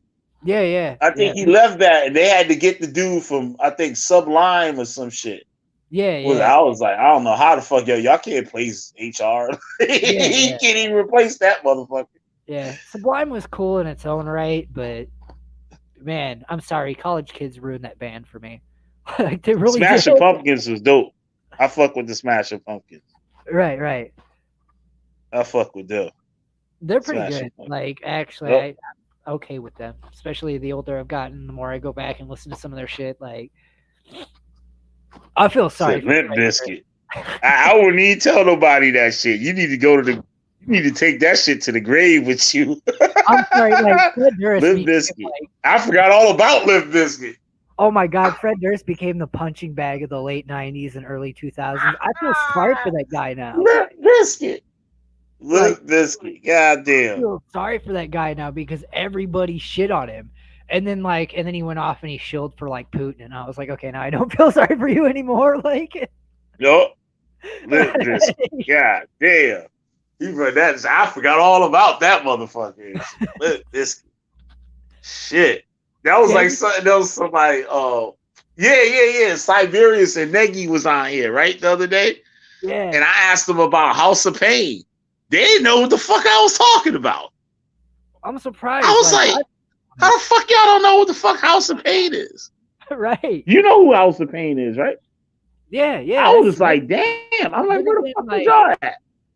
My sisters who are older than me were real big into like the hip hop subculture. So before I ever even like hit rock and roll music, I knew Biggie, I knew Pac, I knew old Dirty Bastard. I knew fucking I Got Five on it, Lynn's. Like I knew all this shit, like because I grew up listening to it with my sisters. Yeah.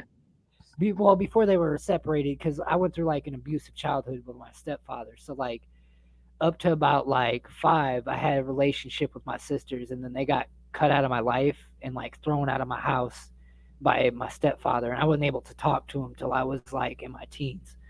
When I was finally able to meet back up with them at the age of 16 and shit, and like I said, I mean, just having that side of my family, I've always been fluent in knowing what that is, like, because my sisters were always real big into the hip hop subculture and like all about that shit. Like fucking, Yeah. like, I mean, they would invite me over to house parties, and that would be that's the shit they would be bumping is '90s fucking hip hop and R&B.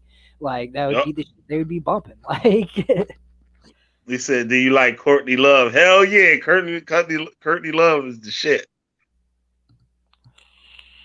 She's too cool for school. Yeah, I love Courtney Love, yo. Yeah. I actually got to see her before the whole Nirvana thing and all that shit.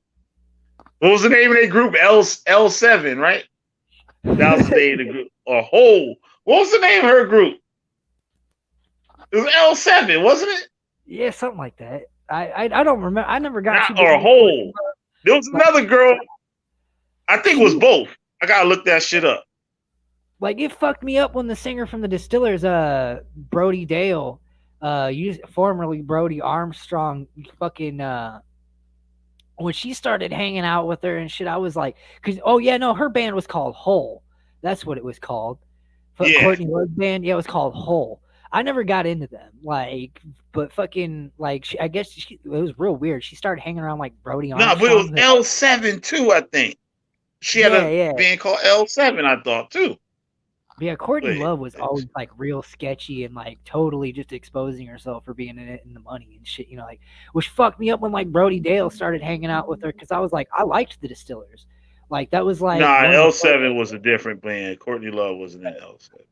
Because I started out younger, like listening to like when I was like before 17, I started out listening to like basic bitch like radio music like Slipknot and shit like that, when I was like first getting the ropes of being in subculture. And then like when I discovered like underground punk rock at like 17 and shit, like I was all on board. Like I think within like it, I actually share a little bit of a common story with like Joe Strummer. Like even though I'm not gonna be like, oh, I'm a Joe Strummer, no, like, but like it was said that like Joe Strummer, when he discovered punk, he went from being a beatnik, and within like 24 hours, he had just changed his clothes, his look, everything, and literally ditched every single one of his records and just started all punk from there because it caught his heart, like yeah. And there was Joe Strummer from the Clash.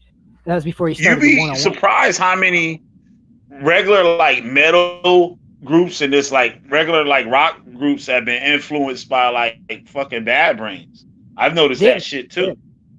Like the motherfuckers like, who's your favorite like drummer or guitarist and shit? They'd be like, Daryl from motherfucking Bad Brains. I'd be like, oh shit. That was like one of the first like, and it was a more known one, but that was like one of the first punk rock bands I stumbled across. Well, I mean, I had known a Rancid before that, but nothing else outside of that, but like that was like one of the first like punk rock bands I kind of stumbled across at like 16 before I really started getting into it. You know what I'm saying? I was like, this dumb. Mine was the Ramones.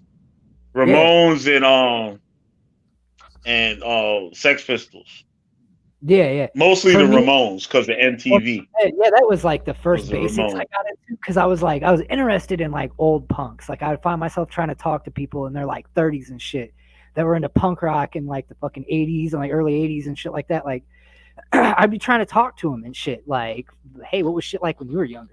Like because the only thing I knew of subculture wise was like dumb shit like Slipknot at that point. Because Peoria was still a fairly small fucking city. Like we didn't have a very big punk rock scene at all. Like it was almost invisible. Like, and then I just started kind of getting past slow records from there and shit. Like people would introduce me shit like the Clash and shit like that. I had stumbled across when I was like 15, 16 when I was still. The Clash and shit too. Yep, Clash. But then like the first like real hard modern like punk band that's trying to keep that sound around that I had heard was the Distillers, and like I had fallen in love. And the CD I had fallen in love with was their self-titled one that has the black and white one that's got the German Shepherd barking on the front of it, and it's just a black and it says Distillers. It looks like someone scratched it in a wall, like with like a pen or something. That was like my favorite record, and that was the most hype and sounding shit I had ever heard. And it was like real rock and roll sounding, it wasn't just like some guy like just I hate my parents. Like, it was like she was singing about some pretty legitimate shit in that album, like shit I had experienced, shit that sat deep with me, like watching people go through like drug abuse, like just life on the street in general. Like this sat deeper with me than like Slipknot whining. Like, you know, like it just sat so much deeper with me. Like, and then it was like I felt kind of like Joe Strummer a little bit. Like within a day, like another buddy of mine who ended up just kind of evolving into his own person from that like Slipknot subculture and shit like that. Like I gave him, like I had been collecting CDs since I was a kid, and I just gave him, I took all the punk rock albums I had out of it, and I gave him all the old Limp Bizkit dumb shit I didn't want to listen to anymore. Huge case, just came into work one day. Here, man, this is free. I don't want it anymore. And after that, it was nothing but punk rock albums. I just put nothing, just, like my whole collection changed within like less than a year. Yeah. And this is just where I wanted to be. It was what I loved. Like I just fell in love with it, like, and could not let go. Damn near to like 30. Like, Yep. and I still I think like like I wasn't that like when I was listening to Ramones and all that stuff, like I didn't really know what punk rock was and stuff. But when I did, I was listening to like Exploited and like the Dead Kennedys and stuff. Then I got into like fucking this like straight up New York hardcore and shit. And then all that shit went out the window. Waddy was one of the first motherfuckers I heard, and I fell in love with it. Like I heard. Yep. I won an award it was in the Silver Mine Gallery. It was some big like art museum, like art gallery and stuff. And I won an award from school. And I made a sculpture of Waddy from Exploited, right? Yeah. But my art teacher and shit, she kept calling it a Native American. I'm like, no, bitch, this is fucking Waddy from Exploited. And the bitch entered my shit into this motherfucking art thing and I won. And shit. And the shit said Native American and shit. I'm that motherfucker. I'm like, no, bitch, is Waddy from fucking Exploited. Man, if you had access to videos back then, you should have showed her the guy talk, because I like it's always thrown me through a loop, like how you can semi-understand what he's saying when he's like vocalizing in the Exploited, but like if you hear him in an interview, it's like, okay, and this one time, fucking, and I'm like, what is he fucking saying? Like, what the fuck is he saying? He sounds like he got beat to death with a brick, like literally. But yep. I love his music. That's how he sounded. Yep. He sounds like he drank his brain the fuck out, like literally. Yep, he's crazy, man. That's exactly how the motherfuckers be talking too. Like literally, and drugs and shit. Punk's Not Dead, you can hear everything he says perfectly well if you listen well enough. You know what I'm saying? But like he gets off stage and it's like, what is he saying? Like Marilyn Manson, nah. Like I never fuck with Marilyn Manson. I was too old for like Marilyn. Marilyn Manson came out like late '90s or some shit, right? Yeah, I did a little bit, but like some of his songs were cool to me, and I tried to like get on and listen to a lot of his albums. But like in truth, like I was up tempo. Like when it came to music that I liked shit that was up tempo. This is what got me like so hard into punk. Like, yeah, metal had that aggressive hard sound, but like that aggressive hard sound was in punk, but it was up. It made you want to like jump and move, like go hard. Like, you know, and I was like, that caught me a lot more, you know, like that just caught me a lot. Like the Casualties. I don't know if you know the Casualties at all. They're a little newer. I heard of them. Yeah. Somebody said King Diamond. Oh shit, my boy Tom and shit I used to skateboard with. He was a big fucking King Diamond fan. I heard that's the real satanic music. I heard, like you listen to King Diamond, like you a real satanic motherfucker. He was part of the Church of Satan, if I remember. For real? Diamond was he was actually part of the Church of Satan. There's a lot of people that like people don't even realize were part of like Anton LaVey's church. Like Liberace. Liberace was part of the Satanic Church, and like nobody knows. Fuck out of here. Yeah, no, he can look it up. He was part of the Satanic Church. I can see that motherfucker up in there, shit, with that big ass fucking fuzzy ass scarf shit. He left eventually and converted to Judaism, but Sammy Davis Jr. was also part of the Satanic Church as well. And that motherfucker converted to Judaism too. Yeah, and he was actually he did a movie while he was under the Satanic Church called Little Devil. He did a comedy movie that's like the perfect movie for a Satanist. Like the I think I remember that shit. He played like an assistant of the devil, and he had to go up and help this guy on Earth or some shit. Like, shit! I think yeah. I remember that shit. Yeah, you can watch it for free on YouTube. It's called Little Devil, Sammy Davis Jr. Like, but yeah, no, like that was like a great movie for Satanists. Like, I was like, this is true Satanist media right here. I love this. Like, and it was back when he was like really big with the Satanic churches when he made that movie, and I was just like, I always thought it was great. Like, I loved the movie. Like, I thought it was great. It was, Sammy Davis Jr. Yeah, That's great. it encompassed everything LaVey was trying to theatrically make the Hollywood devil, basically. In other words, like it is a pretty positive tone for a movie too. But Manson was like interesting in himself because like I gave him a chance because obviously I started in LaVey and Satanism and stuff, and he's real big there. Like he's had his background in it, you know. So I mean I started a little bit with him there, you know what I'm saying? Listen to a little bit of his music and everything else like that. But like in truth, like he was always kind of an edgelord to begin with.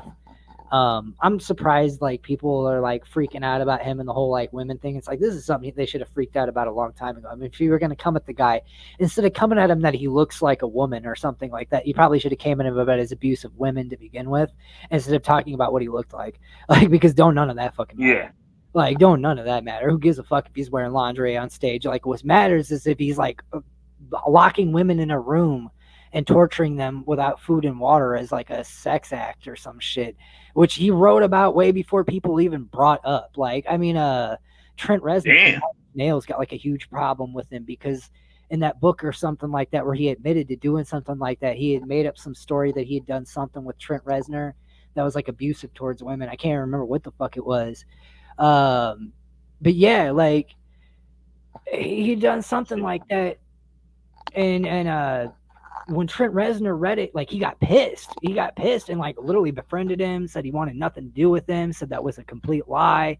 You know, and I actually kind of trust Reznor's actually pretty chungus. Like when you study him as a person, like he's a pretty decent guy. Like I think if I had ever bumped across, and I actually like some Nine Inch Nails songs, if I ever bumped into him in public, he'd be a person I'd shake hands with, and I don't say that about very many mainstream musicians or like actors, like, you know, like, but he would be one I would honestly want to shake the hand of because anything I've ever heard about the guy in interviews and anything backing him, anything like that, he's always been a really actually positive person in the music scene.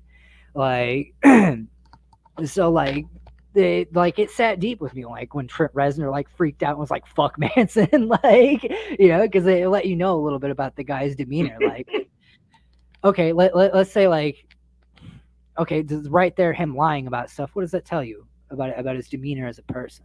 Like, you know, as a person that you can trust and so on. You know, like, you can make good music all day, but I only want to give props to you if you're a worthy individual. Like, you know, like right.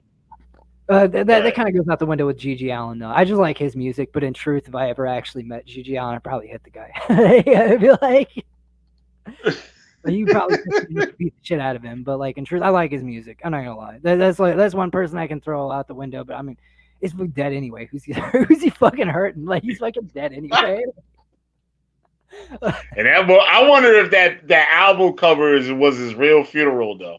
I really want to know that shit. Yeah, it was. If it's the one where he's like purple in a coffin and like some fucking like jock strap and a leather jacket, yeah, that was his real funeral. Like, yeah, they had him in a jock strap, yo, the leather jacket, yo, that shit crazy. At his funeral, shit crazy as fuck.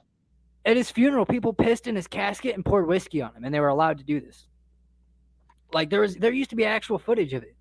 Like there used to be actual footage of people like pissing in the casket and like dumping whiskey in and being like, "Drink, fight, fuck, motherfucker!" Like on his deathbed, like, like holy shit. I remember they had after that show I was telling you about. They had him walking through the streets of New York in Greenwich Village and shit. Like I think he had the jock strap on walking down the street. Yeah, it was like notorious to see him just like with the big boots and shit, the laces all out. Looking crazy as fuck. And people coming up to him, I think they was offering drugs or some shit. Something. I gotta go out and find that video. That was crazy. That was like the last 24 hours he's alive before he OD'd on heroin. I think that's what it was. Some shit like that. Yup. He went to a local friend's house or some shit and then was pronounced dead after like doing a bunch of smack in the bathroom. He like just collapsed and died. Damn. GG motherfucking Allin. Yeah, he went out. You know, he was like, "Fuck it, I don't give a fuck." That guy really was like beating the hell out of himself. Yep.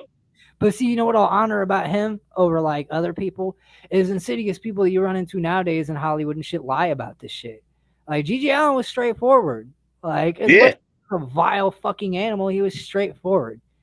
He did what he said. Like I can respect that. As much of a monster as he is, I can respect that because at least he's letting me know where he fucking stands. Like, you know, like old dirty bastard and shit. Yep. Yeah. Yeah, I'm about to close this thing up. We've been on damn 3 hours and shit. That was a good one though. I had fun. Yeah. That was a fun talk. I'm probably, like I said, I've been taking a big break from YouTube, but I want to try getting back on here again and try doing some videos. We need a music channel. We gotta do a music channel and shit. We always end up getting into like music at the end. Yeah, I'd totally be down for that. Cause like a lot of these people and shit, they don't even know what the fuck we talk about. Like G.G. Allin, who the fuck is G.G. Allin? Go Google that shit. And you're welcome. And all 500 of his fucking like bands that went back to back. G.G. Allin and the Texas Nazis, G.G. Allin and the Murder Junkies, G.G. Allin and the God, you could go on for days. G.G. Allin, man. Damn. Yeah, but that's a shame that old Zaid and shit caught the business from the hot Satanist chick. And shit. I would have been better him than me and shit, because I would have spied to the motherfucking bitch too. I'm gonna do some research over this tonight. I was sliding her DMs too. Yeah, I'm gonna definitely do some research more over this tonight because this has sparked my curiosity. This is the first I heard of it. Like I just jumped. I'm like, oh, Killer Bee's doing a live stream. I'm like, oh fuck, EA Koetting again. like again, bro. You get everybody killed with these bad lashes. Motherfuckers thought I forgot and shit. I ain't forget. Hell no, I ain't forget. Stay out that motherfucking head. I like doing these videos better anyway and shit. If you Israelite videos, those shits be too easy. They be making shit like too goddamn easy. Like I already know that shit. The fuck they gonna do? Shit. But I'm gonna let you get off here, man. It was good talking tonight. And, man. Good talking to you too. And thanks to everybody in the chat. Come by. Hey, take it easy, man. I'll catch you around. So I like to thank y'all. Make sure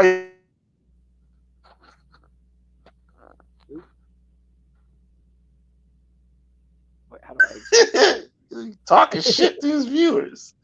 But Young Black Teenagers and shit. You ever heard of them? You ever heard of Young Black Teenagers? He still here? Nah, he left already. This band called Young Black Teen. Y'all never heard of that? Look them up. They're not black and shit. They just call it Young Black Teenagers. But that was a dope ass group, rap group and shit. Tap, bottle, and twist the cat. But so that I appreciate it. You guys hanging out with me. I hope we can do another one of these in the near future. I'm actually going to do another EA Koetting video, probably in the morning, most likely in the morning. I don't know. I can't tell y'all what time though. But yeah, we can get back on this head and stuff. I got Bonnie and stuff. She was supposed to come on. I don't know what happened. She said, "Give me a minute." I just texted her and said, "Yo, that's a long ass minute." But shout out to her. She's the one hit me to it, and she be hipping me to a lot of shit. So shout out to Bonnie and shit. If you guys like to donate and stuff, I got my Cash App there, scroll at the bottom of the screen, $ Coat Buster, like what I do, and you want to give me a tip, donate, however you want to do it, whatever you want to call it, be much appreciated. If you'd like to join the supporters list, actually, along with that or whatever, you send me a donation and stuff. If you're not already on the list and stuff, I'll add you to the list and you get shouted out too. I'm going to see if I can remember all of y'all asses right now. So I'd like to thank all my supporters out there, Brainstorm Homeschool Academy, Nagy Springfield, Siberius the Sleeping Serpent, Josh, Sahara Jr., Yasu Victor Always, Allin the Rubinite, John Riggins. We got the Cozy, the newest, Bill Hill, Myron Edwards, Arcada GT, Scary YT Streets. Oh shit! I think I got all the motherfuckers. I think I did. I said around the Rubinite. Yeah, I think I did get everybody. I got everybody. If I didn't, cuss me out in the comments and shit. If I did, cuss my ass the fuck out. Brainstorm caught that. Cuss my ass the fuck out. But yeah, so that's dope. If y'all want to join the supporters list, get the Cash App right there. I prefer Cash App over the Super Chat and the Super Thanks I got now. I don't know what the Super Thanks thing is all about, but I got it. But YouTube is grimy and shit. They take half the bread. The motherfuckers take half. That shit crazy. So I prefer Cash App and shit over all that shit. But definitely subscribe, become a member and stuff. I'm gonna have some more stuff for the members and stuff. I'm gonna move a lot of my videos over to members only. So if y'all got a favorite video, y'all better download that motherfucker or something. But it won't be none of this like the serious videos. Say like videos like this one or something like that. Those won't be on the memberships. But a lot of the like just the crazy shit that I'd be up to, a lot of those are gonna go on the membership thing. I was thinking about putting them on a separate channel, but I definitely have those on the membership. So no telling when they're gonna go. So if you got a certain video that you want to get, unless you become a member, you ain't gotta worry about it. But if you don't, this shit, you better start downloading this shit. You find a download or something, get those motherfuckers. What else? What else we got in store here? I don't know. I got a lot of ideas and stuff. Hopefully I get all this stuff straightened out. Definitely I gotta work on the membership thing. I'm gonna make some new icons and stuff. I'm gonna change the badge to something else. I gotta come up with something pretty cool. I'm waiting to get my computer fixed and stuff. I'm supposed to be fixed like 10 months ago. I never fixed this shit. So, but I'm in the process of doing that shit now. I don't know why. I think I'll just take a break from it because I used to sit in front of that shit 24/7. Now I can do my little works and whatever I got to do and shit from my phone. Beyond the beat. But yeah, we got some cool stuff coming. So with that, y'all, I really thank you guys for hanging out with me tonight. And I'm Killer B, the Witchfinder General. Got a witch burning their behinds up, y'all. I'm out. Peace.